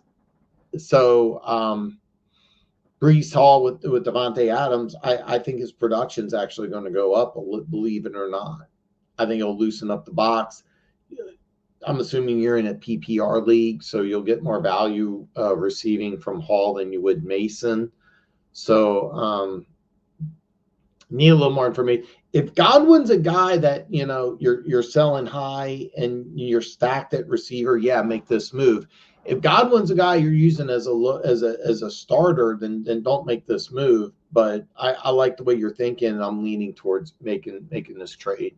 So Daniel Amaro, what's up, brother, man? I apologize for taking so long, but I'm going to do my best to answer all the questions, every single question. All right. Marvin Harrison for Ramondre. That is interesting. I have Deontay Johnson, Moore, Juju, and Pickens. Jonathan Taylor, Javonte, Bucky, Bigsby, solid at quarterback and tight end. Full PPR, 12-team redraft. Can't move anything else. All right. The issue is you got two players that are banged up in Harrison and Ramondre. Both players immense talent.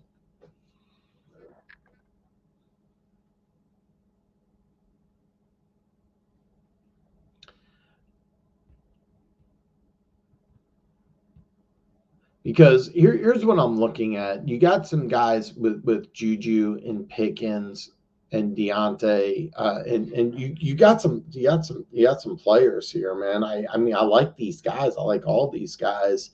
I have no. I wish I could give you an answer as to why Marvin Harrison hasn't been more productive. I don't have it. I really, really don't have it.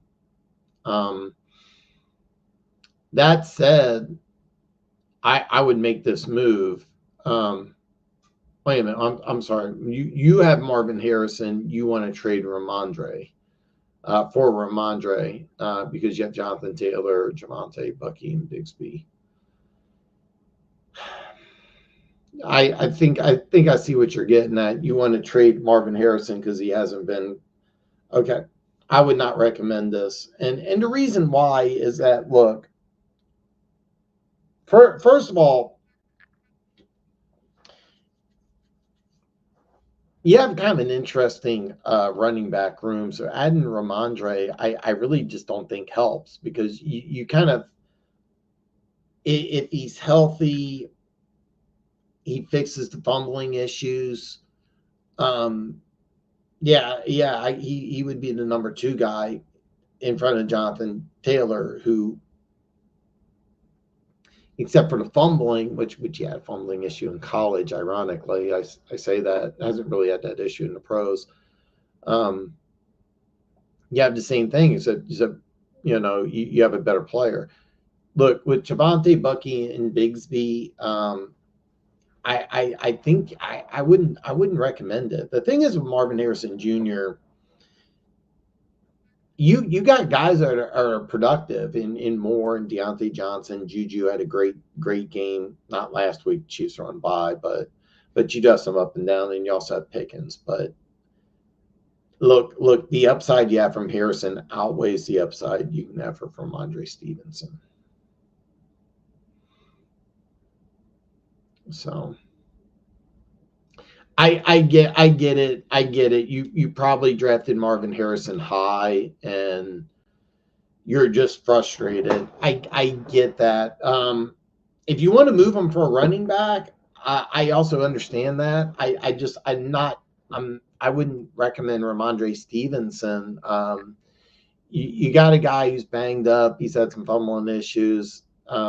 If I was going to make a move for Marvin Harrison, I'd want something different. I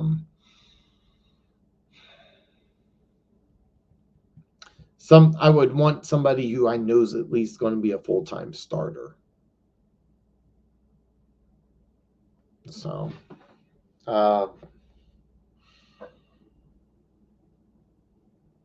it's hard to say, but I mean, I don't know what else you could get, but I would make a move for someone else. That's just personal preference. That's what I would do. Torgay Kaglar, what's up, brother? Man, I apologize for as long as it's taken to get to you. Asked which two to start this week for W and T and wide receiver spots.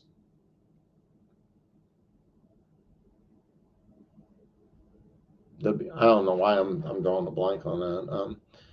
All right, so it looks like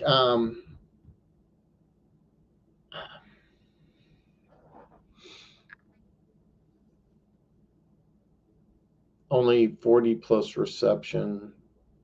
One. Okay. I apologize. You waited a long time, and so I'm guessing this is two spots that you have. All right. Some of the abbreviations I'm just drawing a blank on. I apologize.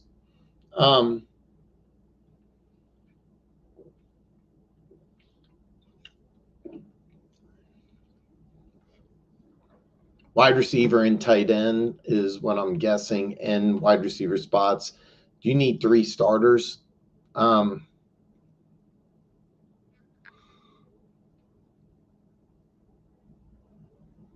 I mean, if it's wide receiver and tight end, I'm only seeing one tight end. I mean, the good news is that McBride's an absolute stud. Pittman Jr., as long as Anthony Richardson is the quarterback, just no. And he was banged up. That's something you want to consider. If he does play and Flacco gets to start, put him in. I like Addison this week big time. Juju, up and down. You never know. 49ers have a good defense. With Mooney, I'm not sold on Seattle at all. I'm not sold on Seattle at all. I really am not.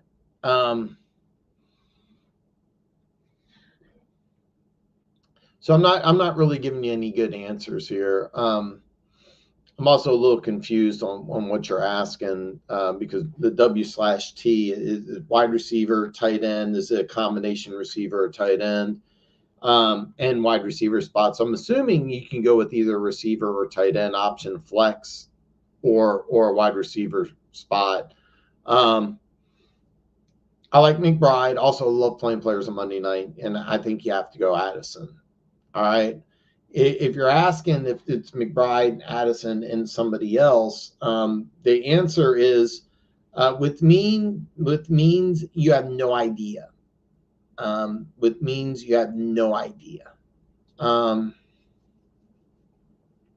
Could have a massive game, could have nothing. I mean they're down. Two receivers with the Saints, so you have no idea what they're going to do. You really don't. I like the Mooney matchup also. And with Pittman Jr., if Flacco is the starting quarterback, I really like it, this pick. You've been waiting for a while. Hopefully you're still there. I'm sorry it took so long. Hopefully I helped you. Addison, I think, is a must play. Full disclosure. I like Juju, but I would put Pittman over Juju with a healthy Flacco. If you're in a situation where you really want to roll the dice, you could put in Means, but you really don't know what you're going to get. I think Mooney could have a big game. Of course, he's been up and down as well. So, but I do like McBride, and I like players on Monday night. But if it's a wide receiver, tight end, flex position, keep an eye out on the injury report. If Flacco plays and start Pittman, Addison's the only guarantee I would say out of here. The question really is Mooney or Pittman, unless you just want to go Juju. I wouldn't blame you. I'm sorry. I'm a little thrown off by the question. If you can let me know the WT, is this a flex spot? Is it two? Are you looking for two? Which two? Is this a flex and a receiver? The one thing I will say is that Addison is the definite. If it's a flex, if you're trying to decide between Juju, McBride, Mooney, Pittman, or Means,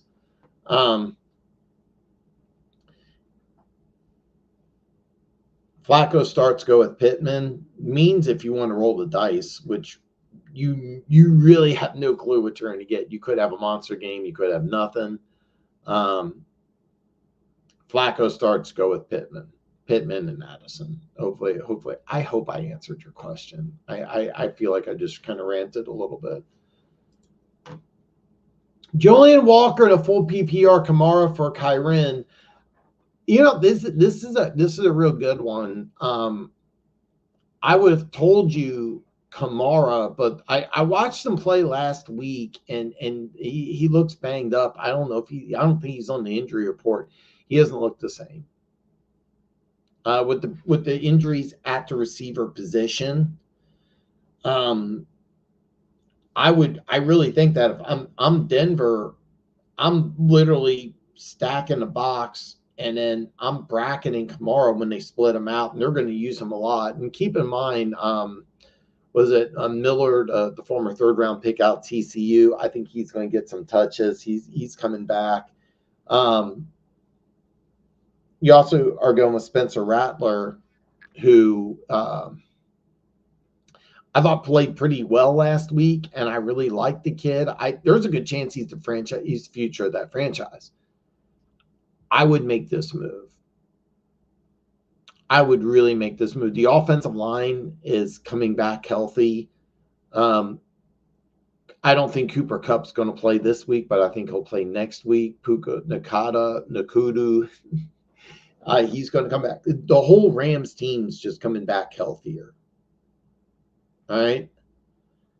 I would make this move. And I mean, this week's going to be a good one because I know the Raiders do have some good defensive players, but they're kind of falling apart. And I think this Adams trades, I think you're going to see some negative blowback from here. So I would make this move. There's, by the way, there could be some people in the chat, some people you talk to will tell you it's not a good trade. Yeah. Let me know what you do. Let me know what you do. I apologize for how long it's taken, but let me know what you do. And then it's a full PPR. Yeah.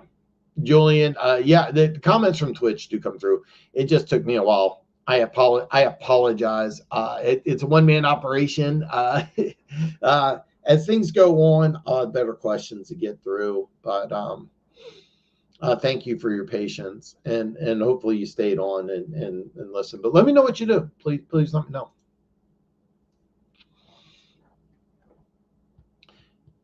Yeah, I mean, Houdini prefers Kamara, and he's right. The Saints defense will get stopped. The one thing I do want to emphasize is that the front seven has a couple rookies that with the buy are just going to be better. I think that I think it's a good investment, but yeah.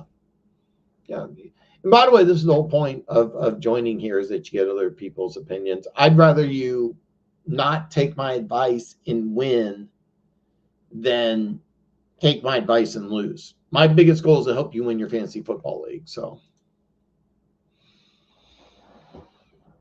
I tag.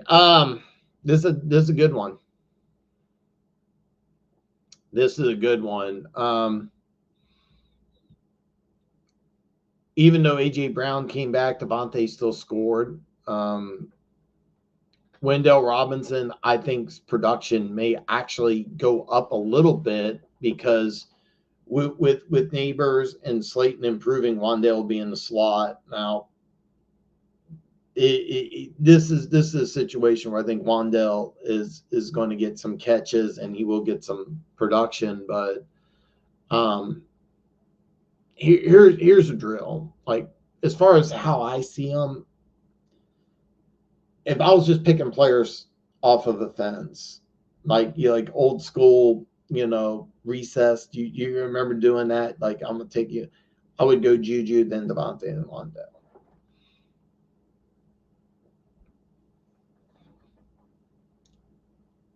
Wandale may have the best matchup. Now, I know that may sound crazy, but I mean, Philly's got some young players. They're going to pay a little more attention to Neighbors, and I do fully expect Neighbors to come back. So this may be matchup wise the best one for Wandale. I know I could make the same argument for Devontae Smith because A.J. Brown, but yeah, I still think Wandale might be a slightly better advantage.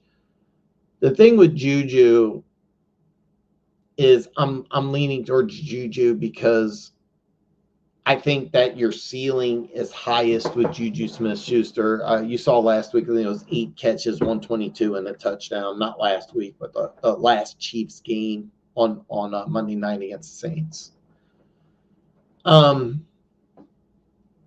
always going to have a threat with Kelsey. You have the 4.21 speed of Worthy, but he's you can't tell from here, but I'm 5'8", 160, which means that I'm almost the same size as Worthy. Juju's had some. One of the reasons the Chiefs didn't want to sign him long term is because of a knee issue. But I mean, when he's healthy, he's wildly productive. He's also fresh off of a bye. So if you're in a situation where you like, hey, look, this is a flex. I mean, obviously these aren't your number one targets. Okay, these aren't your number one guys. So you have to ask yourself the question. I think if you just need some points and you're like, Dan, look, I absolutely need to get about 10 points, I might go with Wendell Robinson. If you're in a situation where you really need to score, I would go with Juju. I think Juju's got the highest upside. I would go with Juju, to be honest with you. The thing is, though, I could see a situation where Wandale has like 6 catches, 60 yards. Maybe he scores, maybe he doesn't. Devontae Smith, maybe he scores, maybe he doesn't.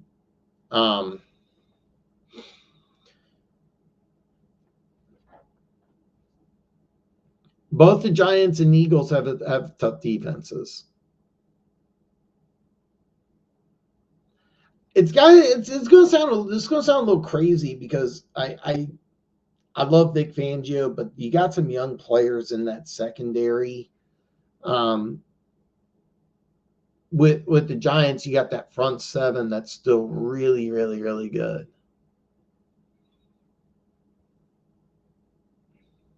I know the 49ers have a good defense. I know this, but somebody was posting like the last couple times the Kansas City Chiefs have played, they've always done very well against the Niners. Matter of fact, the last time they played in San Francisco in the regular season was Christian McCaffrey's first game, and Chiefs put up 44. Just saying. Andy Reid off of a bye is in Kansas City. He's only lost twice. One of them was last year, but before that, the last loss was 2014. If I'm doing my math, he's 9-2. And then in Philly, he had like a great record in Philly too. So I'm going to tell you Juju, but with Devontae or Wendell, I mean you are giving up some points. With Juju, there's always going to be like an up and down thing, but I like Juju this week. Mostart over B-Rob versus Carolina. Yeah, Carolina's defense is just terrible. I mean, the Colts defense is bad, but it's not as bad as Carolina. Plus you're at home. You're at home. I do believe Ryan Robinson's going to play. Mosthart's finally off the injury report. Here's the deal. I really would go over. I would really go Mostart, and I say that because if you're Miami, you get a win, you have a chance. Like you have a legitimate. I could say the same thing about the Colts. I really could, but this run defense is really bad for the Colts. Mozart's fresh. Here's the deal. Brian Robinson's very best game, you're probably getting 100 yards because he's power back. You're probably getting 2 touchdowns. All right. Mozart could have 200 yards and like 2, 3, 4 touchdowns. I mean, this is a game Mozart could just explode. This could also be the game where, A-Chain comes in, they want to give Wright the ball, and Mozart ends up with 5 carries, 15 yards. Where Brian Robinson's playing against one of an all-time bad defense. An all-time bad defense. So, yeah, it's tough. And it's good to see you, though. Yeah. I would go with Mozart. I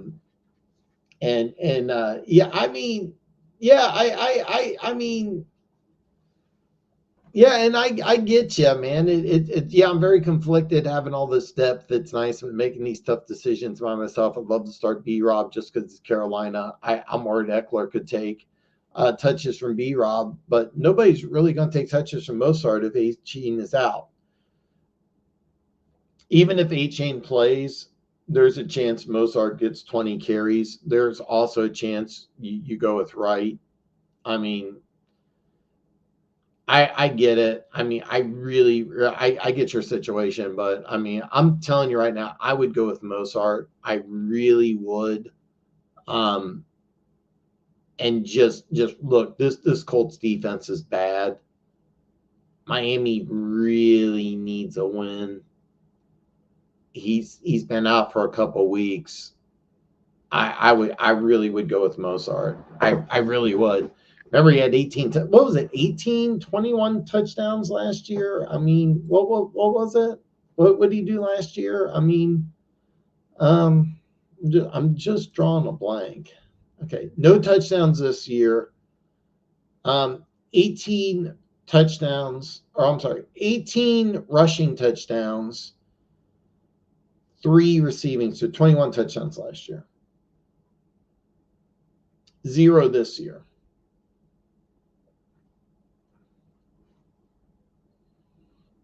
I mean, I know he's 32, not a good age.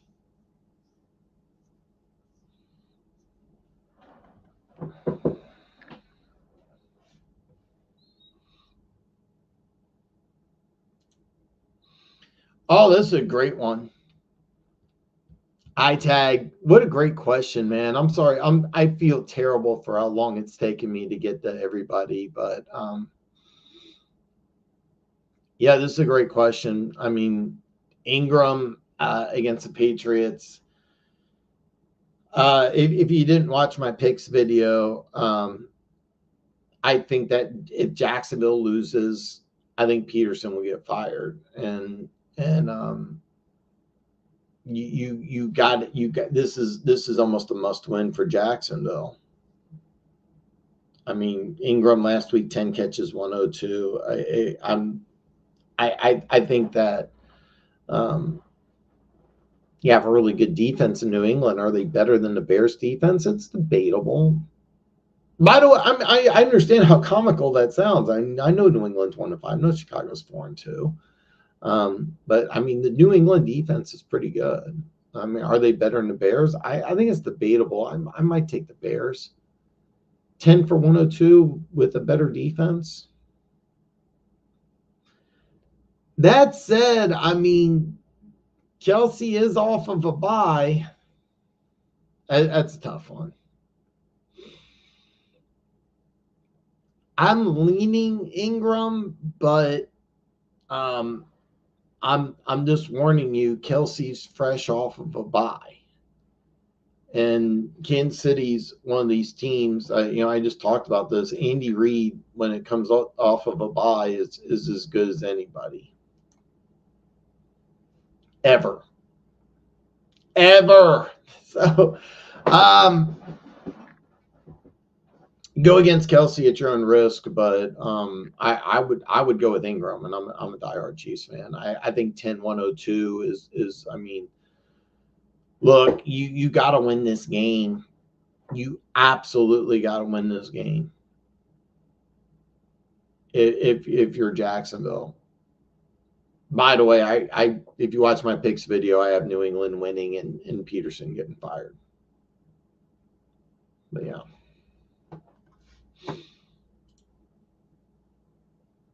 This is an interesting one.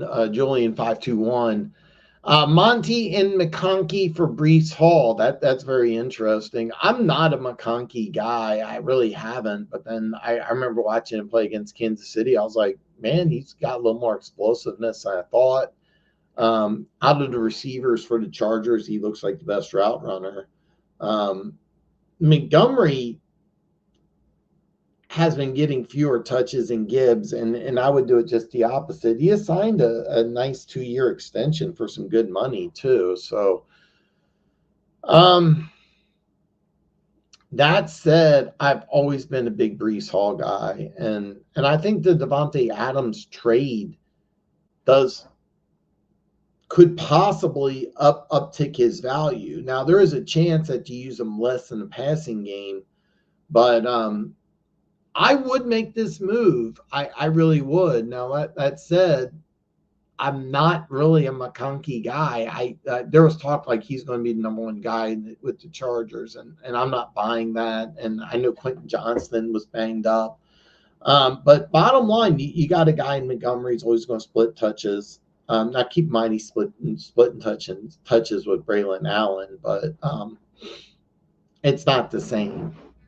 With Gibbs is getting more touches than Montgomery. I don't think it should be that way. Also, I'm not buying McConkey like being super productive. So yeah, I would make this move. Now, you're also talking to a guy that is not high on McConkey, where I have a man crush on Breece Hall. But I mean, I think that with Devontae Adams, I'm thinking there's a chance Breece Hall's productivity might go up a little bit. I know it sounds a little nuts, but I think that when you can spread it out, you're paying more attention to the guy who's been to multiple Pro Bowls in Adams. You have your number one receiver in Wilson.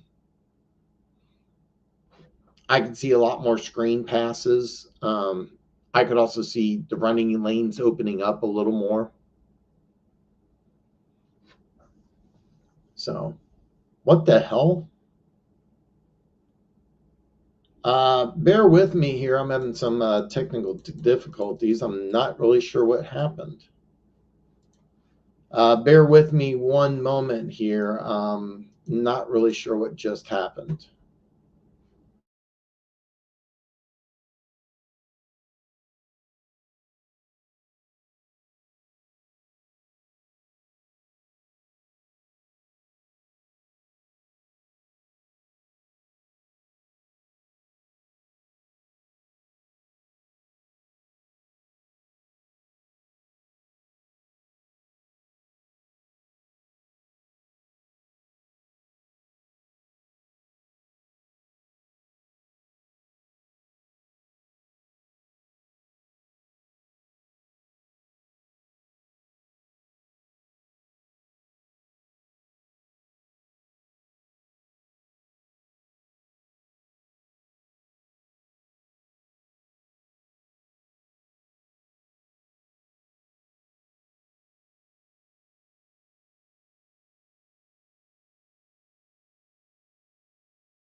All right. Listen, I apologize. I had some technical difficulties. I am very, very sorry about that.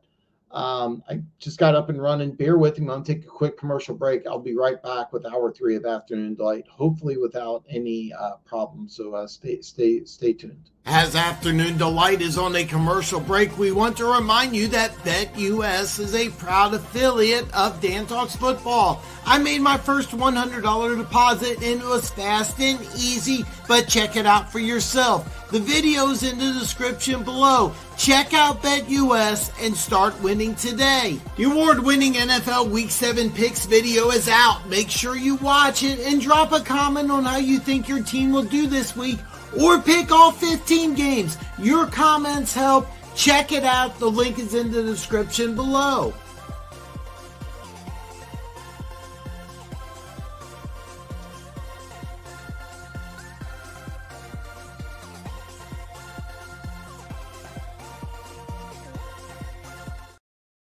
All right. Yes. All right. Listen, I apologize for technical difficulties, but hour 3 is going to be really good. I'm going to get every single question answered. I don't care how late I got to stay, so I apologize to everybody. I got this one knocked out. Hopefully. By the way, Julian521, let me know what you end up doing here. So. Denver Gator! I'm in a one-man full PPR. I play with myself this weekend. I'm just hoping you read that out loud. God, I love Denver Gator. Noah 305 here, man. I am so sorry it took me so long to get to your question, but would you trade Higgins, Smith, and Douglas for Deontay Johnson, Hubbard, and J-Mo? I have CD on bye this week. I have Puka coming back. By the way, let's hopefully Puka does come back, and then you also have CD Lamb. So you're looking to trade Higgins, and I like this move because you're trying to sell high. Smart move. Devontae Smith, he had a touchdown, but production will go down, I'm assuming. Douglas is interesting. And I also really like the Deontay Johnson, who I think will get more and more touches. Chuba Hubbard, productive. J-Mo is interesting as well. I'm gonna level with you. I'm leaning towards this, and the reason why is you're getting rid of 3 receivers that you're probably only using Higgins. As I'm assuming Higgins is your starter, so I'm leaning towards it because I like Deontay Johnson quite a bit. I think his production is just going to keep going up and up. J-Mo's interesting. Kind of a hit and miss type of guy, but you add Hubbard. I'm guessing because you have CD Lamb and you have Puka that you got these guys high, so maybe you need a running back. Speculating, and I know it took a long time, but I 100% make this move if Hubbard starts. If Hubbard's just used for depth, and I have a hard time because if you got CD Lamb and Puka, you more than likely you do need some help in the running back position.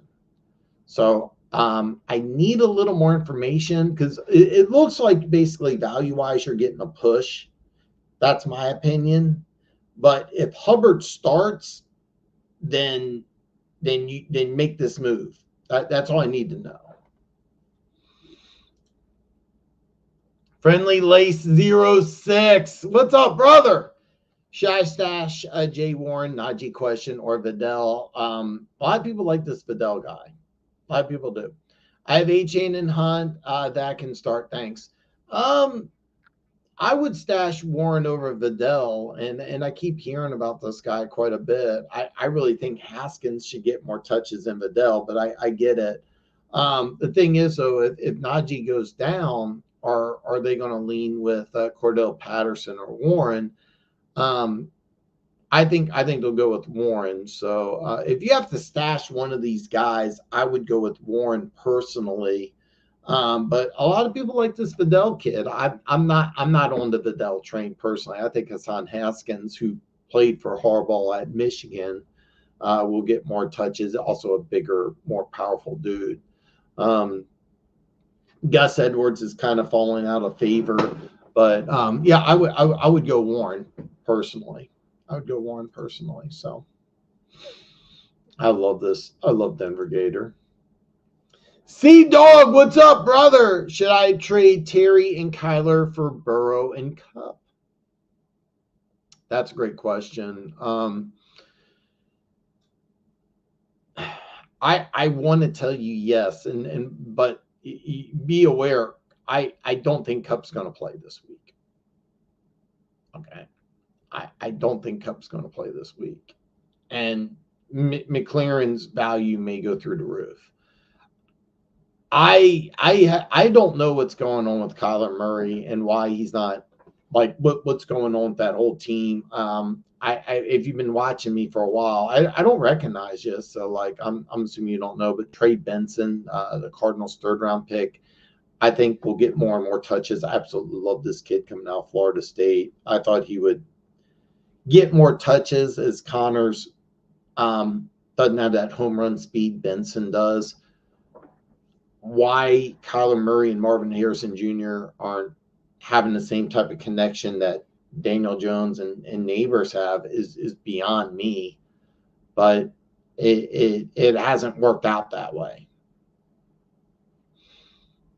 I firmly believe that this is the time that Cincinnati's going to go in and they're just going to say, you know what? Look, we are we're 2-4, but I really think that they're just going to start taking over. It's at Cleveland now. Tough matchups: Philly, Vegas at home, but then at Baltimore at the Chargers.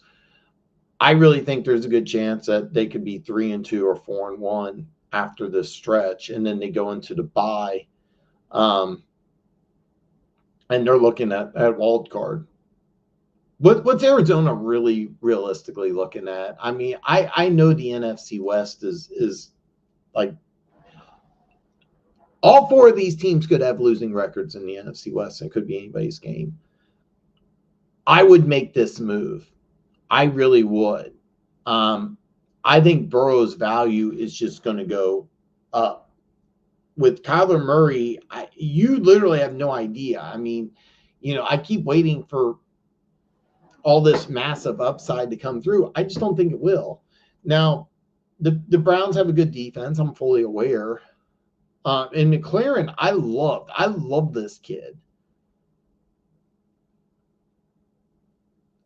Even though Kupp probably won't play this week, when he comes back, you're looking at some massive upside.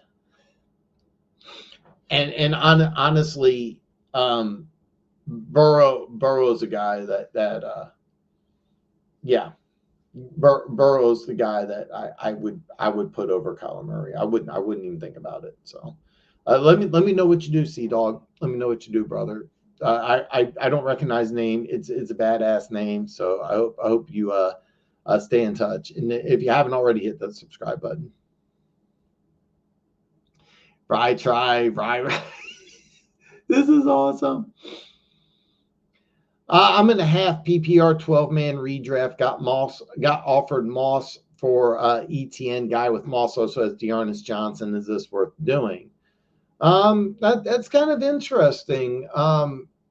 So Moss is a guy. By the way, I really thought Moss was going to be like the main guy in Cincinnati, and for whatever reason, they went with Chase Brown. I get it, home run speed and all that stuff. ETN's just banged up, man. I have no idea. And by the way, like with ETN, I don't know how much of the show you've been watching. Please check out my NFL picks video. It's in the description below. It's fantastic video. Spoiler alert. And I have Jacksonville losing and Doug Peterson getting fired. And then what do you do? So, I mean, there's a lot of question marks there with ETN.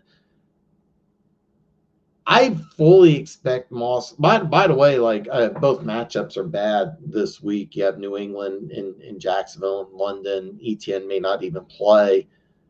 Moss against a tough Browns defense. I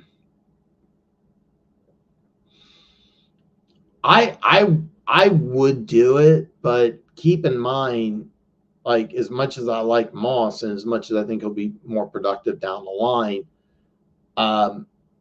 ETN's upside's infinitely higher. I mean, this is a 3-down back with home run speed.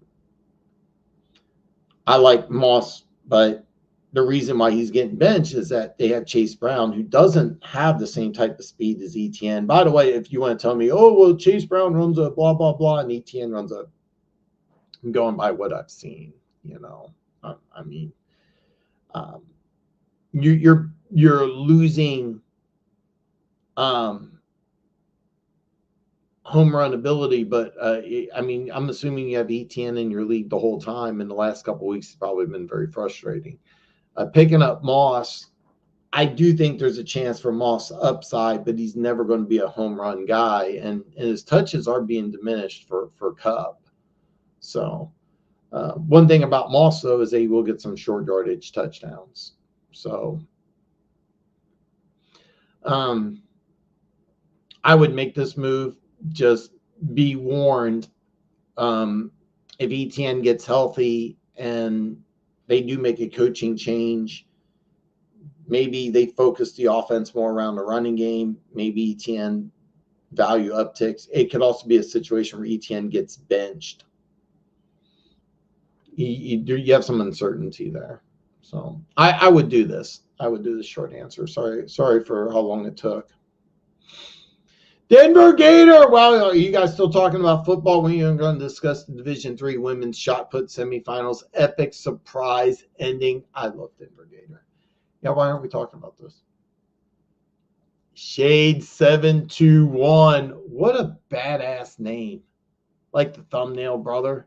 Don't recognize you because I think I'd remember Shade 721. So make sure you hit the subscribe button if you haven't already. Standard scoring, need 2 wide receivers, two running backs, 1 flex. All right. You here to help, brother. Gibbs, Jonathan Taylor. First of all, I don't expect to play at all. So just scratch. Mason's banged up. I do expect him to play. Dobbins, Ray Davis, Cup. I don't expect Cup to play either. Deontay Johnson, Waddle, and Devontae Smith. Thanks. Okay, well, all right. So keep an eye out on the injury report because Jonathan Taylor, if he does play, and Cooper Cup, if he does play, you want to start both. I'm positive neither one's going to play. Okay. Dobbins in a standard scoring league, I think is a running back number 1. I mean, I've been saying this is like the only issue with Dobbins has just been healthy. But if he's healthy and he stays healthy the whole year, I'm not exaggerating when I say this. I really think Dobbins may lead the league in rushing. I'm not exaggerating. I know it sounds crazy. I know it sounds insane, but I really do. I think Dobbins may lead the league in rushing. So I would definitely start Dobbins. Also, kind of a side note, I love playing guys on Monday night. Personal preference. All right. I'm not one of these people buying Washington's defense. Deontay Johnson, I would 100%. So I mean, I'm looking at your lineup, and for me, Dobbins and Johnson are no brainers. All right. If Coop plays, I would start him. I don't think he is. So your question is Waddle or Devontae Smith. I would go with Waddle. I have no confidence in the Colts defense at all. I know you have a backup quarterback, but they're also fresh off of a bye. So I would go with Waddle over Smith. I would bench Waddle if Cup plays. I don't expect him to. Okay. Running back's a little more complicated. Now, keep in mind, I'm a Chiefs fan, but I'm telling you this, they've been shutting down running backs. So I would lean against Mason. With Gibbs, tough matchup at Minnesota. All right. James Cook may or may not play. That's another thing. Is you also have a bad matchup against an underrated but very good Titans defense. So you got some tough issues here. Me personally, even though these are all tough matchups, I would go with Gibbs. The reason why is that I really think that he most likely be you. I mean, you're in a standard scoring league. It's not a PPR. I apologize. You're still getting point, even though you're not getting points per reception. You should be getting points for receiving yards. So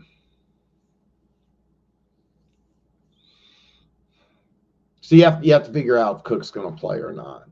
That's number one. I don't think he is this week. All right. Here's what I'd be looking at. You want to go with Dobbins. Keep an eye out on the injury report. Of course, you want to start Jonathan Taylor if healthy. I would go with Ray Davis, assuming Jonathan Thomas doesn't play. But I would go with Dobbins definitely. I would go Ray Davis would be my number 2. I would flex Gibbs. The reason why is even though it's not PPR, his receiving yards will come in handy. I'm kind of banking on him. That's kind of the way. I really want to dive into more detail. I want to make sure because I've already ranted quite a bit, but that would be my final answer. Deontay Johnson, wide receiver number 1. I would go Waddle, wide receiver number 2. Shade 721. I hope to see more from you. Let me know how you do this week, brother. Richardson, Cousins, or Geno. John, what's up, brother? Man, I would go Cousins.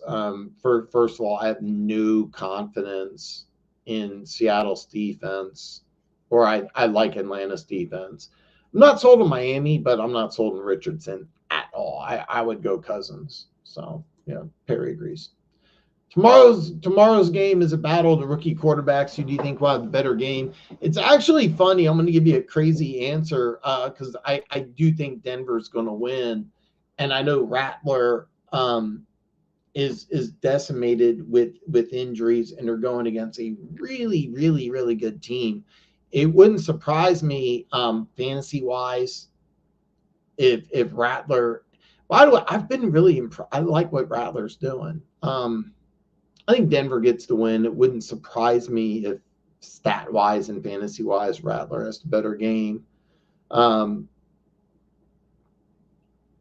know Rattler had a turnover, but, I mean, that's a pretty good Bucs defense, and he was doing some good things. I'll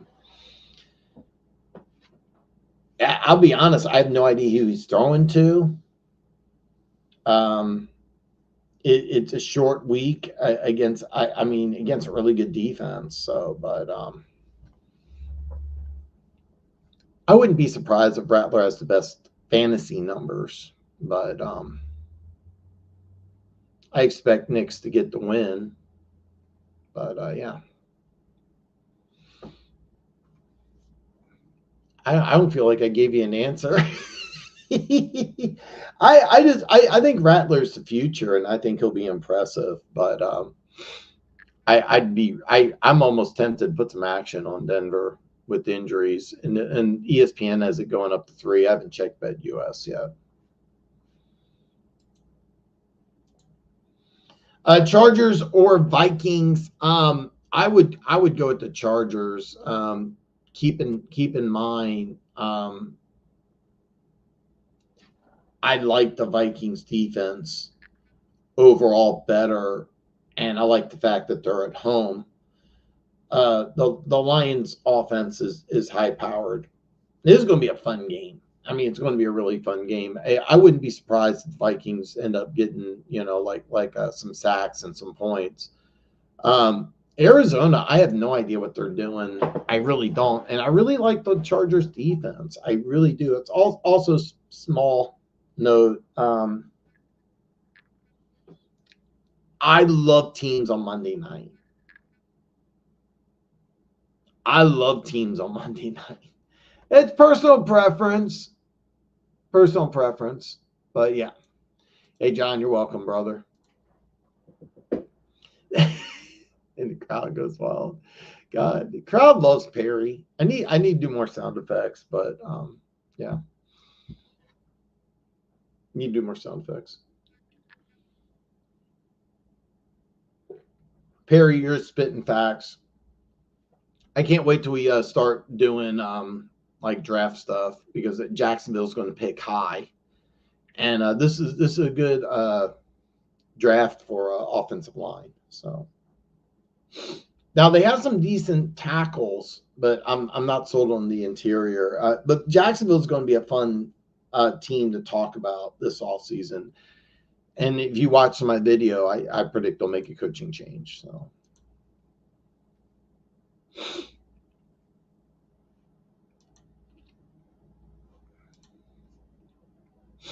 No, I apologize for how long it's taken. Quick question. I got Lamar and JD 5 wide receivers are Olave, Puka, Godwin, Ladd. Someone offered me CD, Dak, Rashid White for Bucky, JD 5. Yeah. Run. Make this move now. Make this move right now. Noah, I apologize. I'm really sorry how long this took me to take. Please make this move. Can you message me? Can you let me know? If you can't do it in the chat right now, can you DM me, email me, get a hold of me? Make this move. Make 100% make this move. Make this move now, please. David M, can you give you 60? Yeah, exactly. Exactly. Yeah.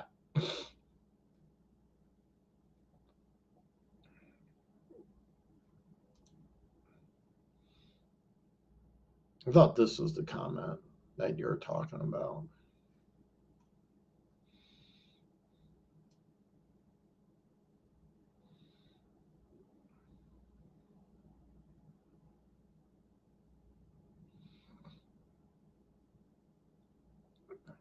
Yeah, I forgot where the trade is. I got behind Perry, man. I'm kind of dropping the ball today. Chris Bird 2-part trade. I would be. Oh God, this is a good one. I'm sorry. So I'm so behind on comments, Chris. I am so sorry I couldn't get this to you sooner because this is a fun one. I would be trading Chris Godwin, like the fact that you're selling him high, and Jordan Mason for Breece Hall. Then turning Breece Hall into Tony Pollard and Jalen Reed. Should I do this? So let me just kind of back this up a little bit, and I'll reverse engineer this because basically what you're doing is Tony Pollard for Jordan Mason, Chris Godwin for Jalen Reed. All right.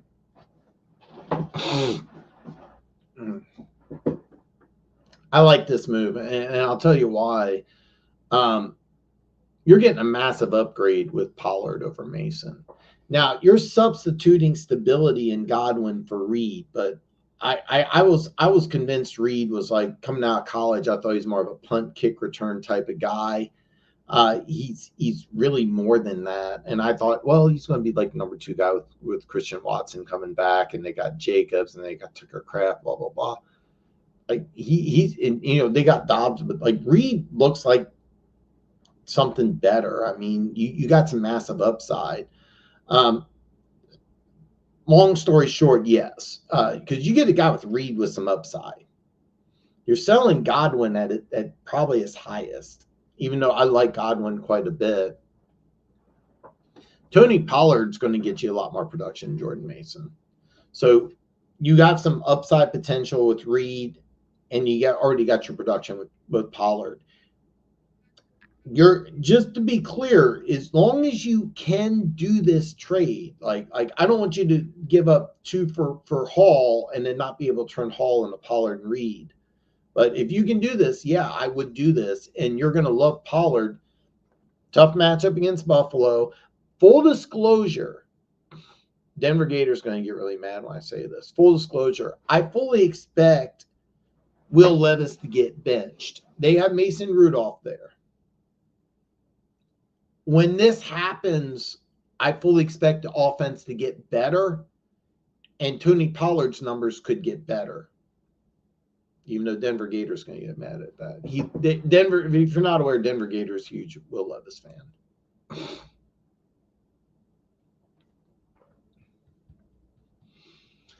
I would not do this because with Tyrone Tracy, especially if you're in a PPR league, he has a lot of value. Wendell Robinson, I'm not a big fan of. I understand. I like Evans, and I'm assuming you're talking. Is it Amari Cooper or Cooper Kupp? I'm assuming it's Amari Cooper. I'm kind of on the boat of holding on to Tyrone Tracy right now because the former college receiver has some value in the receiving game. He's more of a home run threat than Montgomery, and I'm not sure the injury issue with Montgomery. So I would hold on to Tyrone Tracy, but I'm always a fan of trading Wendell Robinson. Not somebody I'm high on at all. I'm sorry, all of a sudden it's just like, yeah, so. I'm excited to see our defense against Rattler without Olave, and Rashad Shaheed's also out. I think Bo Nix might do well if our wide receivers can get separation. I think the Broncos win a close one. I've been telling people I think this may be the week. I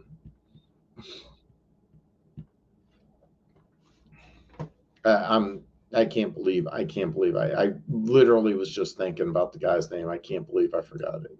This could be the week Cortland Sutton finally. Like, I think this could be a big week for Sutton.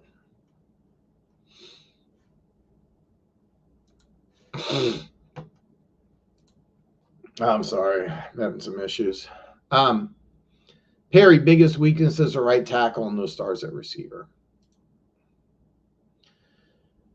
You know, I think Mike Williams is interesting because he has a lot of potential, but he's always been banged up. I'll be honest with you, I'm low-key thinking Williams may return to the Chargers.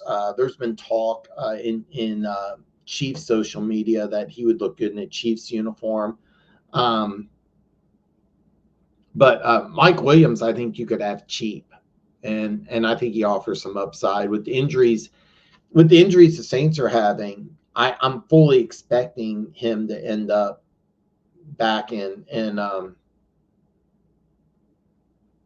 fully expecting the Saints to make a move for him. But we'll have to wait out. So I'm sorry, I'm having some real problems here. So. Noah, what's up, brother? Dan talks football. So basically, I have Mason and Taylor as my running back at 1 and 2. I've been hearing that Taylor's probably going to be out. So that's why, yeah. Okay. I apologize. Listen, everybody, I am so sorry. I need a minute. Just bear with me.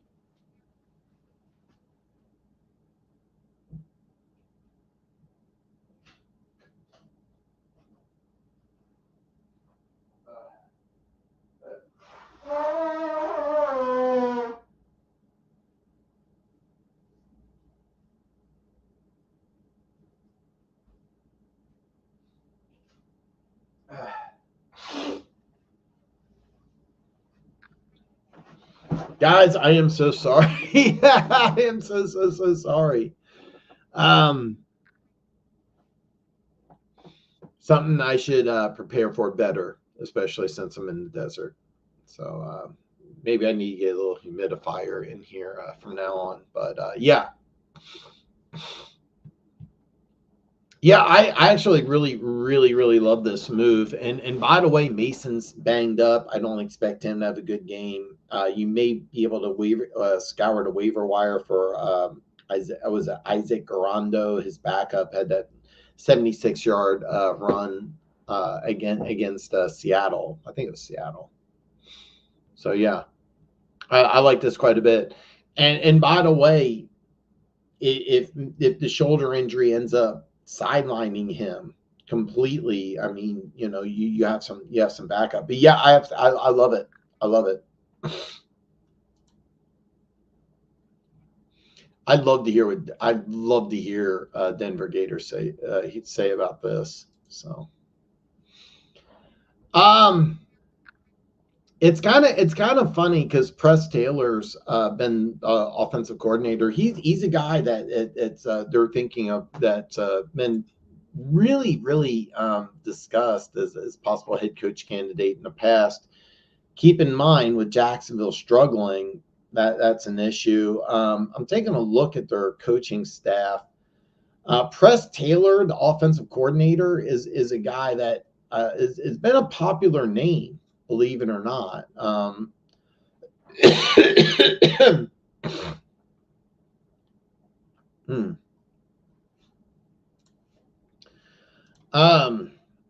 Ryan Nielsen's the new defensive coordinator. I think because he was hired this offseason, I don't think he would be the guy, but Press Taylor, I think, would take over in the short term. I'm looking at some of their other coaches here. Mike McCoy, who's their quarterbacks coach, he was believe it or not, he was the Chargers' former head coach back from between 2013 and 2016 because he has head coaching experience and a lot of NFL experience. He's the quarterbacks coach. He might take over in the interim, but I would expect Press Taylor, who's the offensive coordinator, that's who I think it would be. Slim, what's up, brother?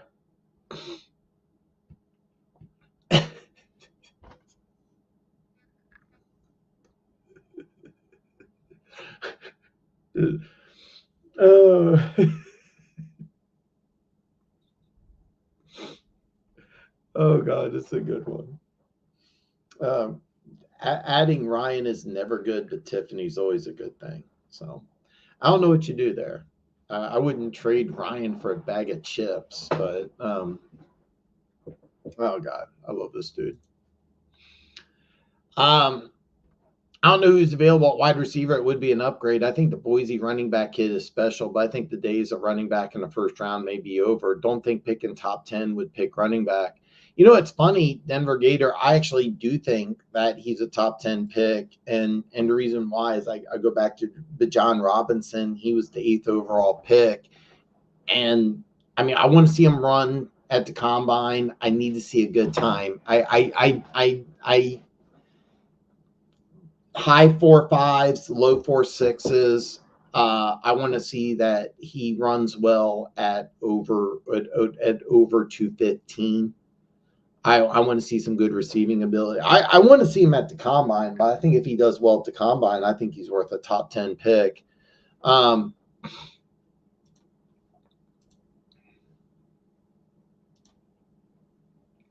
this would be the draft as it is right now. Carolina, New England, Jacksonville, Cleveland, Tennessee, Vegas, Rams, Miami, Arizona, New York Giants. Vegas needs a quarterback in the worst way. All right. If Vegas at 6 takes care of their quarterback, Justin Fields, Russell Wilson, there's another name, Bryce Young, Daniel Jones. I don't know if they address their quarterback outside of the 6th pick in the draft, that's what I would do. I would take the Raiders. I would take this guy and I would have my new quarterback with instant offense. That's what I would do. And the reason why is I don't like Madison or Zadir White. I think they're bad options. I really do. That's where I think he would go. It'd be 6. So I do think he's top 10 pick. Keep in mind there's a lot that's going to change, but The Lions, believe it or not, they talked to Hassan Reddick. They talked to the Jets organization. I think this makes a lot of sense. Hassan Reddick going to Detroit, and if I'm Detroit, I would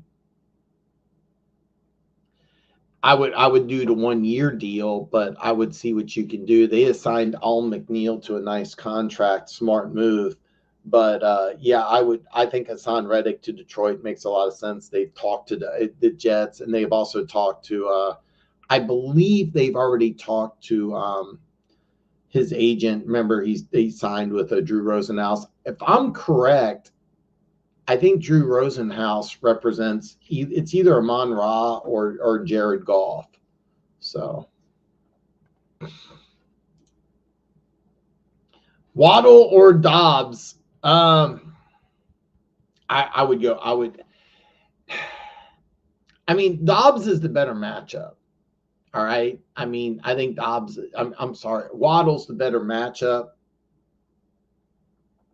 Dobbs would be, normally the better option, but I mean, I would go Waddle, man.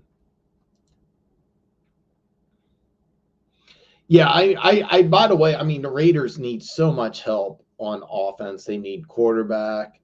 They need a running back. They need a receiver. I'm not sold on their offensive line. I could go on and on. But if I'm the Raiders and I'm not convinced, right? I mean, I'm hearing different things about quarterbacks. I saw a mock draft for Shadir Sanders as number 1 to the Browns. I'm like, that doesn't make any sense. At least to me, it doesn't. Cam Ward in that same draft, he was second quarterback off the board. If I'm not sold on either one of those guys, I would probably listen. Bryce Young, I think, makes a lot of sense for a team like Vegas because you could get him cheap. If it doesn't work out, you can go in the next year's draft. But I mean, by the way, I would do that, and then I would upgrade the rest of the problems that you have because you have multiple issues. But let's just say you're not sold on Bryce Young. There could be an issue like maybe Daniel Jones is let go of the Giants. I say this if you keep your offensive coordinator. Keep in mind he was with the Bears. He likes using the quarterback as a runner.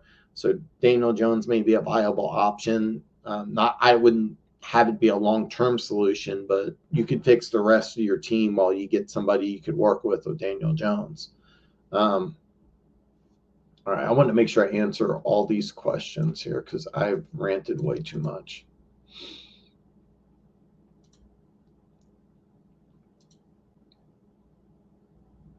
Shaboy Poppy, what a great question. Great name.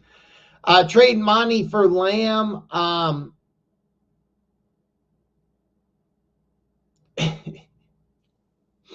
You can get CeeDee Lamb. Yes. Do me a favor, make this move. Let me know that you got it. But yeah, 100%. Send Kittle for Brian Thomas. I'll be honest with you. I would probably start Kittle over Bowers, but I'm really high on Brian Thomas Jr. My buddy Perry here, he has been telling me since March this is the best receiver in the draft. So I would make this move. And by the way, you do have a starter in Bowers. Brian Thomas Jr., you could have massive upside. I do like Kittle slightly more than Bowers. But I mean, yeah, I would do this. I'll be honest with you. Can you trade Bowers for Thomas? But I'm assuming you can't. So just as is, yes, I would. I think you do have the cap space. And the reason why I say this is that the Jets may have to eat part of that. Keep in mind the Raiders are eating part of Adams' deal. So, yeah, you do have the cap room for Hassan Reddick. It's just that with Reddick, it's a 1 year rental, but I'm not a fan of signing guys for a 1 year rental. What I would do is I would make the move for Reddick, and then, you know, you would have to get a little creative with the contract. But I mean, look, listen, I seriously, look, you may have to pay Reddick. All right. It's worth it, because this is a guy that would work. If this is a guy that you like, I've always been a Hassan Reddick fan. I really have. And you really need somebody opposite Aiden Hutchinson. But here's the deal. With Hutchinson gone, I know you crushed Dallas. I know you crushed Dallas.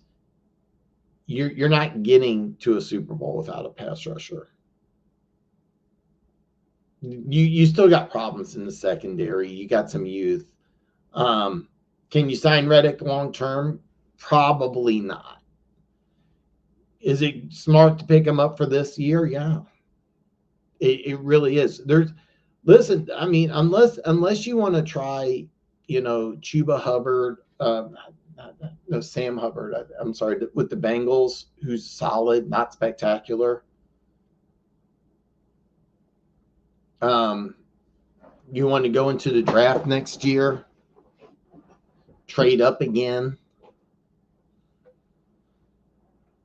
What other options do you have? By the way, you know, Reddick is not as big of a move as you think, because the Jets are going to eat some of that, unfortunately.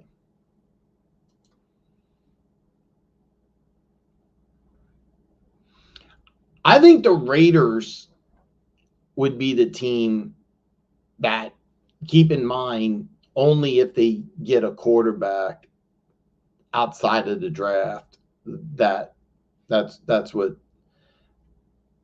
would be the guy. Another thing about the Raiders is that you got to sell tickets. And if you can get a quarterback that can make some jersey sales, Gentry would be the guy that would bring a little instant electricity to the fan base. Look, me and you've watched a lot of college football. I don't say this lightly. I don't remember a running back this electric. Like I mean, Reggie Bush was making electric plays, but he wasn't like the workhorse, you know. Marshall Faulk didn't win Heisman. I have to go all the way back. I don't want to say it, but it's like Barry Sanders. And if I'm Vegas and I can get my quarterback outside of the draft, like that's what I'm doing.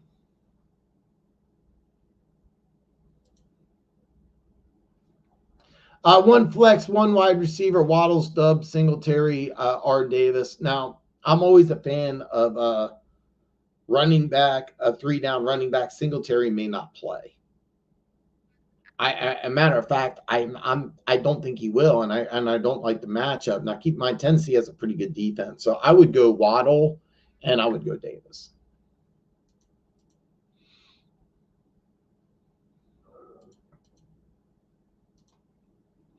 Yeah, exactly. Yes. Please, can you do me a favor? Can you confirm once you make that trade? I'm going to take credit. Unfortunately, I have to work full time, and while I'm doing the channel, there's so many more things I want to do. So, yeah. Thank you, Barry. Yeah, I.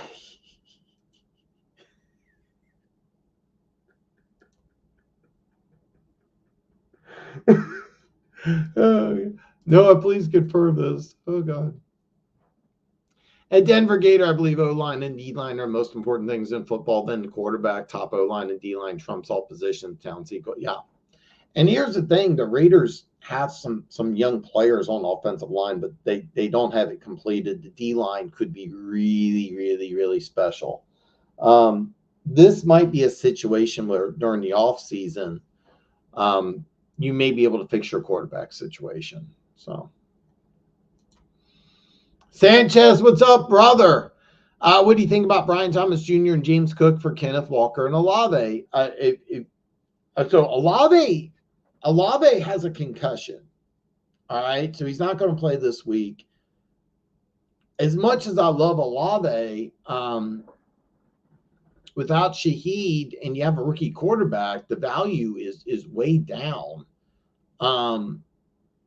If you're giving up Brian Thomas Jr. and James Cook, I would strongly recommend against it. Now, if you're the one who's given up Walker and Olave, keep in mind Cook may not play this week. I'm thinking it's going to be fine going forward, but the ceiling for Brian Thomas Jr. is, yeah, I got you. You're the one trying to trade for Walker and Olave. I would not recommend doing that. Yeah.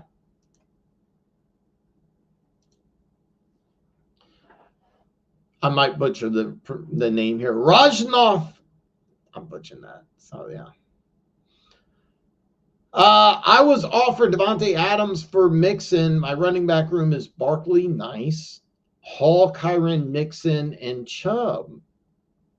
Very nice. A wide receiver room. Who are you playing fantasy football with? I mean, oh my God, I'm looking at this. I'm looking at your room. I mean, God, your receiving room. And as is, I love this. I love this. Okay, you get Barkley. You got Hall. Another one of my crushes. Kyren Williams, values up. Mixon could be amazing.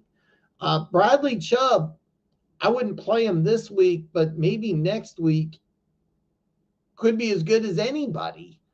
Your biggest problem is who to play, because let's say you make this move, you got 4 running backs, you can't play all 4. You got Chase, wide receiver number 1. Ayuk could be up, Cooper could be a solid 2, but I would play Brian Thomas Jr. I would play Debo. The only issue I have is that you add Adams. You got a couple guys that I want to play beside. I mean, Chase is your number 1 guy. I mean, Jesus.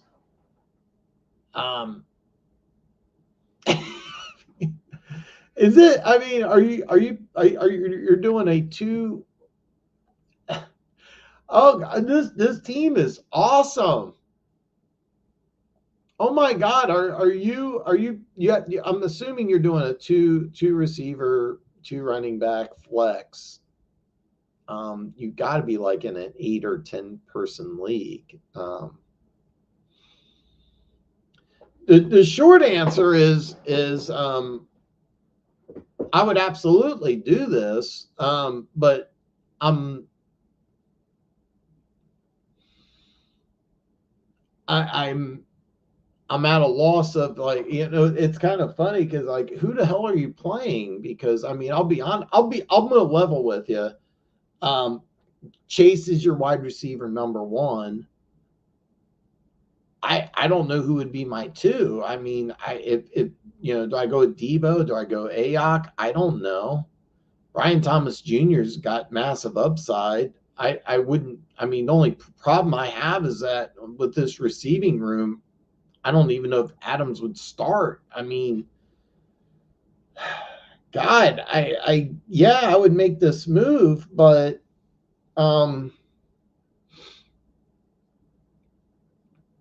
By the way, I'm assuming it. By the way, if this is not a PPR league, then don't do it. But I'm assuming you're in a PPR league, and then if that's the case, I like your other 3, maybe 4 running backs more than I like Mixon. Wow, Jesus. Blizzard, in a 10-team dynasty, would you trade J-Mo and Connor for Reed? That's interesting. My running backs are Kyren, A-Chain, Etienne, Robinson, Mixon, I love Dobbins.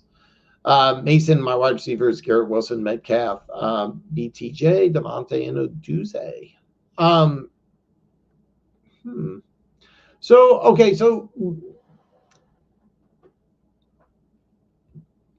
I just ranted about Reed and Jamison Williams. I think his value is going to go down. In a dynasty, I don't think Connor has a lot of value. You have to make some decisions on running backs. I think Kyron and Dobbins would be your main guys. So I mean, Connor doesn't in this running back room. I'm not seeing a lot of value long term because in the dynasty you're not keeping Connor. What you're banking on is that Reed's going to be better than JMO. You got some good receivers though. I mean, Brian Thomas Jr. and Aduze. Rome Aduze, I really want to keep long term, and so would Brian Thomas Jr.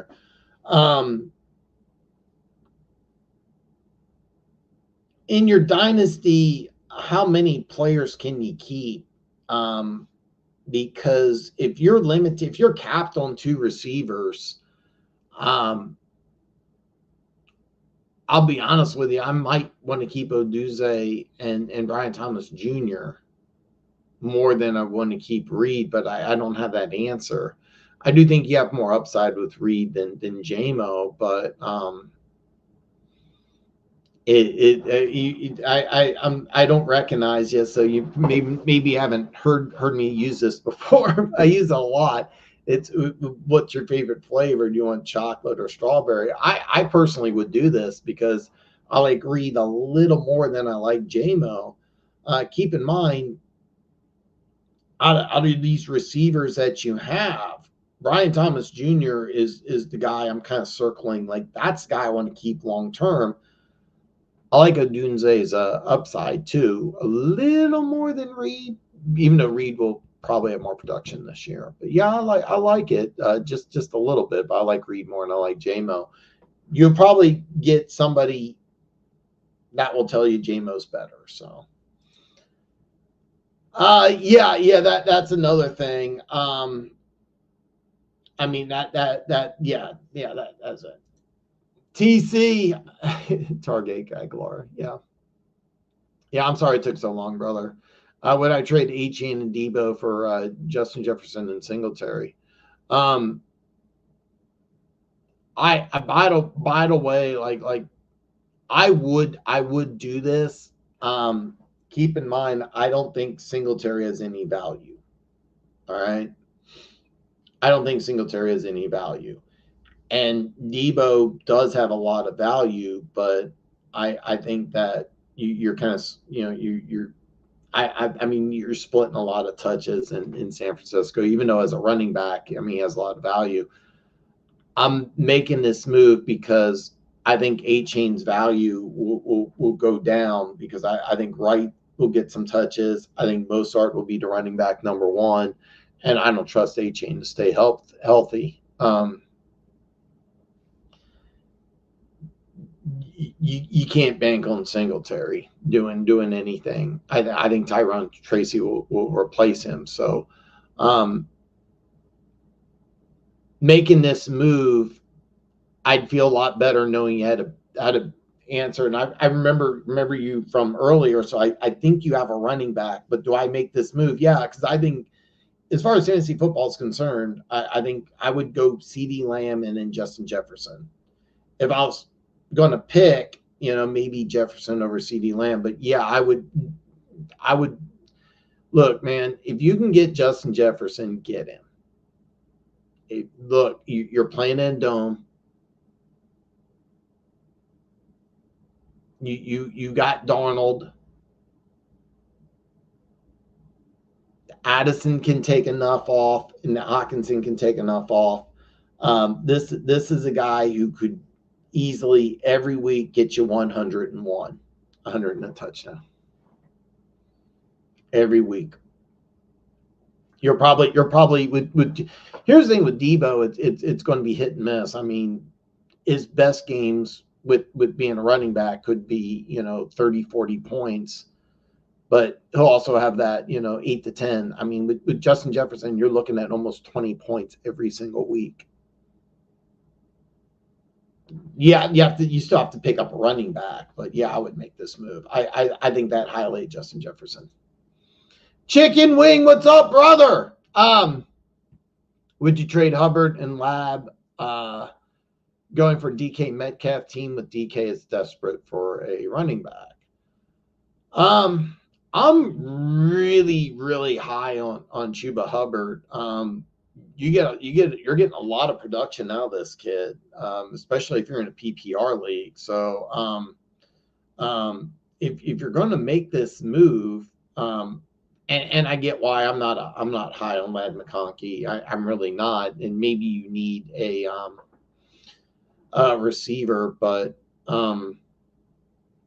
I don't like this move at all. I'm assuming you're in a PPR league. I think Hubbard has a lot more value. Keep in mind with DK Metcalf, his problem's always been up and down, but he's been consistently more consistent. But I'm not really high on Geno Smith.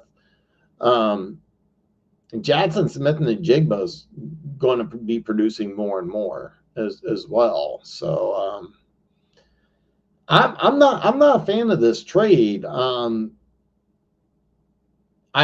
don't have a problem moving Ladd at all, but I think that this guy is okay. Listen, team with DK is desperate for running back. There's got to be something more you can get. I'm assuming you give up. I'm assuming, by the way, you giving up Hubbard like you're not playing him, which means that you have some good running backs. All right, I'm assuming this. You got to make a better trade.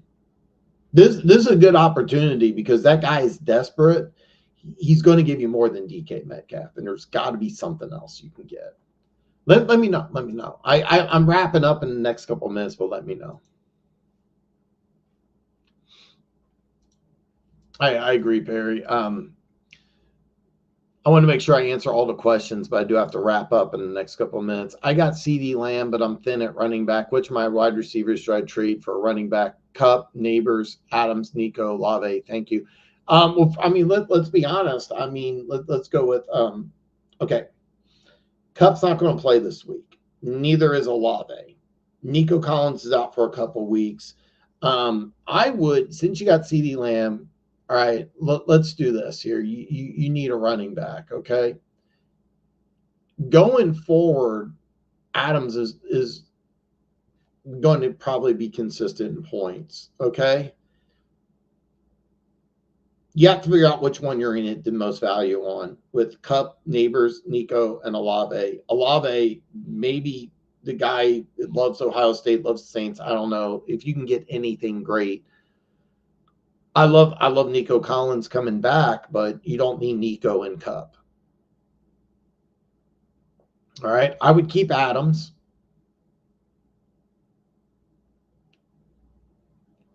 I would, I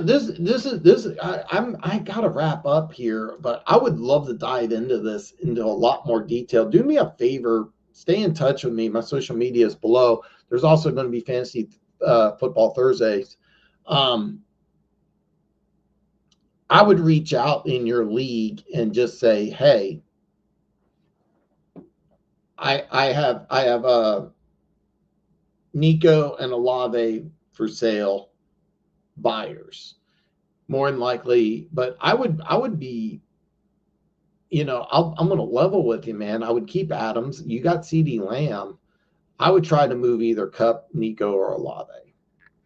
That's what I would do. I would keep Neighbors, but I would also make them available. If you get a good enough player, you need to get a good player. Higgins or JMO this week? That's a tough one. Both are going against tough matchups. I'm leaning towards Higgins by a hair. I really thought that they were going to kind of replace him, but the team looks better. I'll be honest, both matchups are tough, man. But Higgins. Gooch! How do we not give up a third-round pick for Cooper and be Lord? Please don't tell me MVS is coming back because he knows the system. Like and subscribe. By the way, I fully expect the Chiefs to work out MVS and talk to him as far as bringing him back. I have no idea. I'll be honest with you. I thought a third was really high for Cooper because Cleveland made some moves with their salary cap earlier a couple weeks ago. So you know that they were moving on from Cooper. But I remember they picked him up for a fifth, and then they gave back a sixth from Dallas. And I was kind of thinking a fourth or a fifth. You know, be honest, I've always been a big shoot, I knew you've been a big fan. I forgot.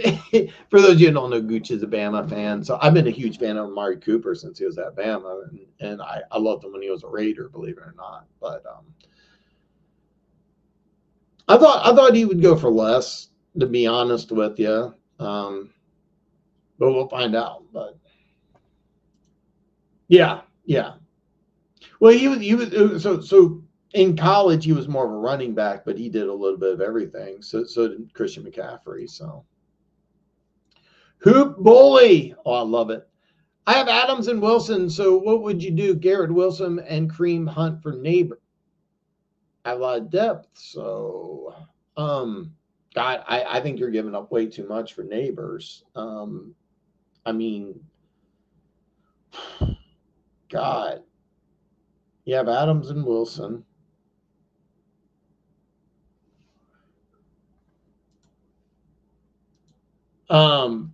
I think you're giving up too much because I think you had a guy. I think you have like two number twos for one, but keep in mind that concussion really bothers me. You're rolling the dice if you do it. But if you have a lot of depth and you want to, if you have a lot of depth at running back, by the way, like Kareem Hunt, he had a great game last week, and now he's off of a bye. You have a really good offensive line. You got Mahomes. Like there's some good stuff with Kareem Hunt. God, that's a tough one, man. I'll be honest. I recommend against it because I'm a little worried about. I mean, the concussions kept him out. There's no guarantee he's going to play. This is a concussion that's kept him out for like 3.5 weeks. I'm a little worried. Where Garrett Wilson, you have solid production, and Hunt, you have like a lot of potential you're giving up here. I'd recommend against it, but I understand why you're doing it. I got to wrap up, but stay in touch with me, Hoop Bully. Let me know what you do. Yeah, you did make some good trades. 12-man leagues. Okay. I did say I was going to answer everything here. God, yeah, God, even in a 10-man league, God, you did it. God, yes, you did. Yeah, make the trade. Why not? By the way, like, listen, after you make this trade, you still got some room to maneuver to upgrade. I got to wrap up here, but I'm going to try my best to get everything. Thoughts on this trade? I gave Laporta, Garrett Wilson, Brian Thomas for Justin Jefferson and Goddard. I'm going to trade Goddard. Already have Ferguson and Kraft. Receivers are now Chase, Jefferson, and Olave. I mean, you got to move on from Olave, but Chase and Jefferson on the same team, yeah. I mean, I don't like moving on from Brian Thomas Jr. or you're giving away some really good players, but Justin Jefferson's solid. Here's the deal: you still got some work to do. Move on from Olave, unless you want to hold on and hope that he's okay for next week because his value could go skyrocketing. And then, you also have some moves that you can make. You can move any one of these tight ends and upgrade, but Chase and Jefferson on the same team, nice.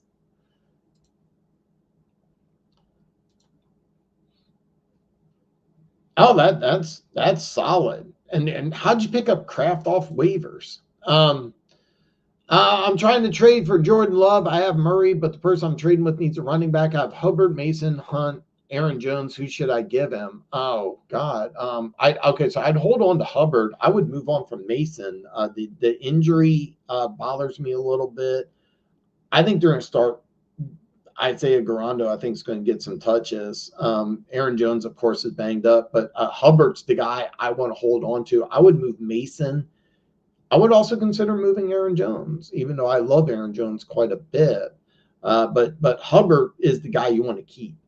So let me know. I apologize. I got to wrap up. Wendell Robinson or Pop Douglas. I'm not really great options. I'm not a big fan of Wendell Robinson. So I mean Pop Douglas. I love it.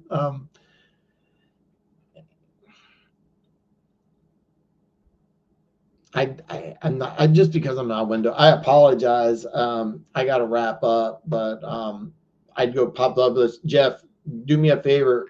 I'm having fantasy football Thursday. Come back tomorrow.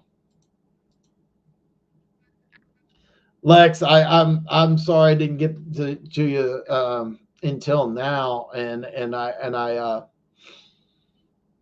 do have to wrap up. I'm gonna do my best to answer this. If you can, Lex, please hit that subscribe and let me get back to it tomorrow too. But is Dobbin Mooney too much to give away for Puka? Absolutely, yeah.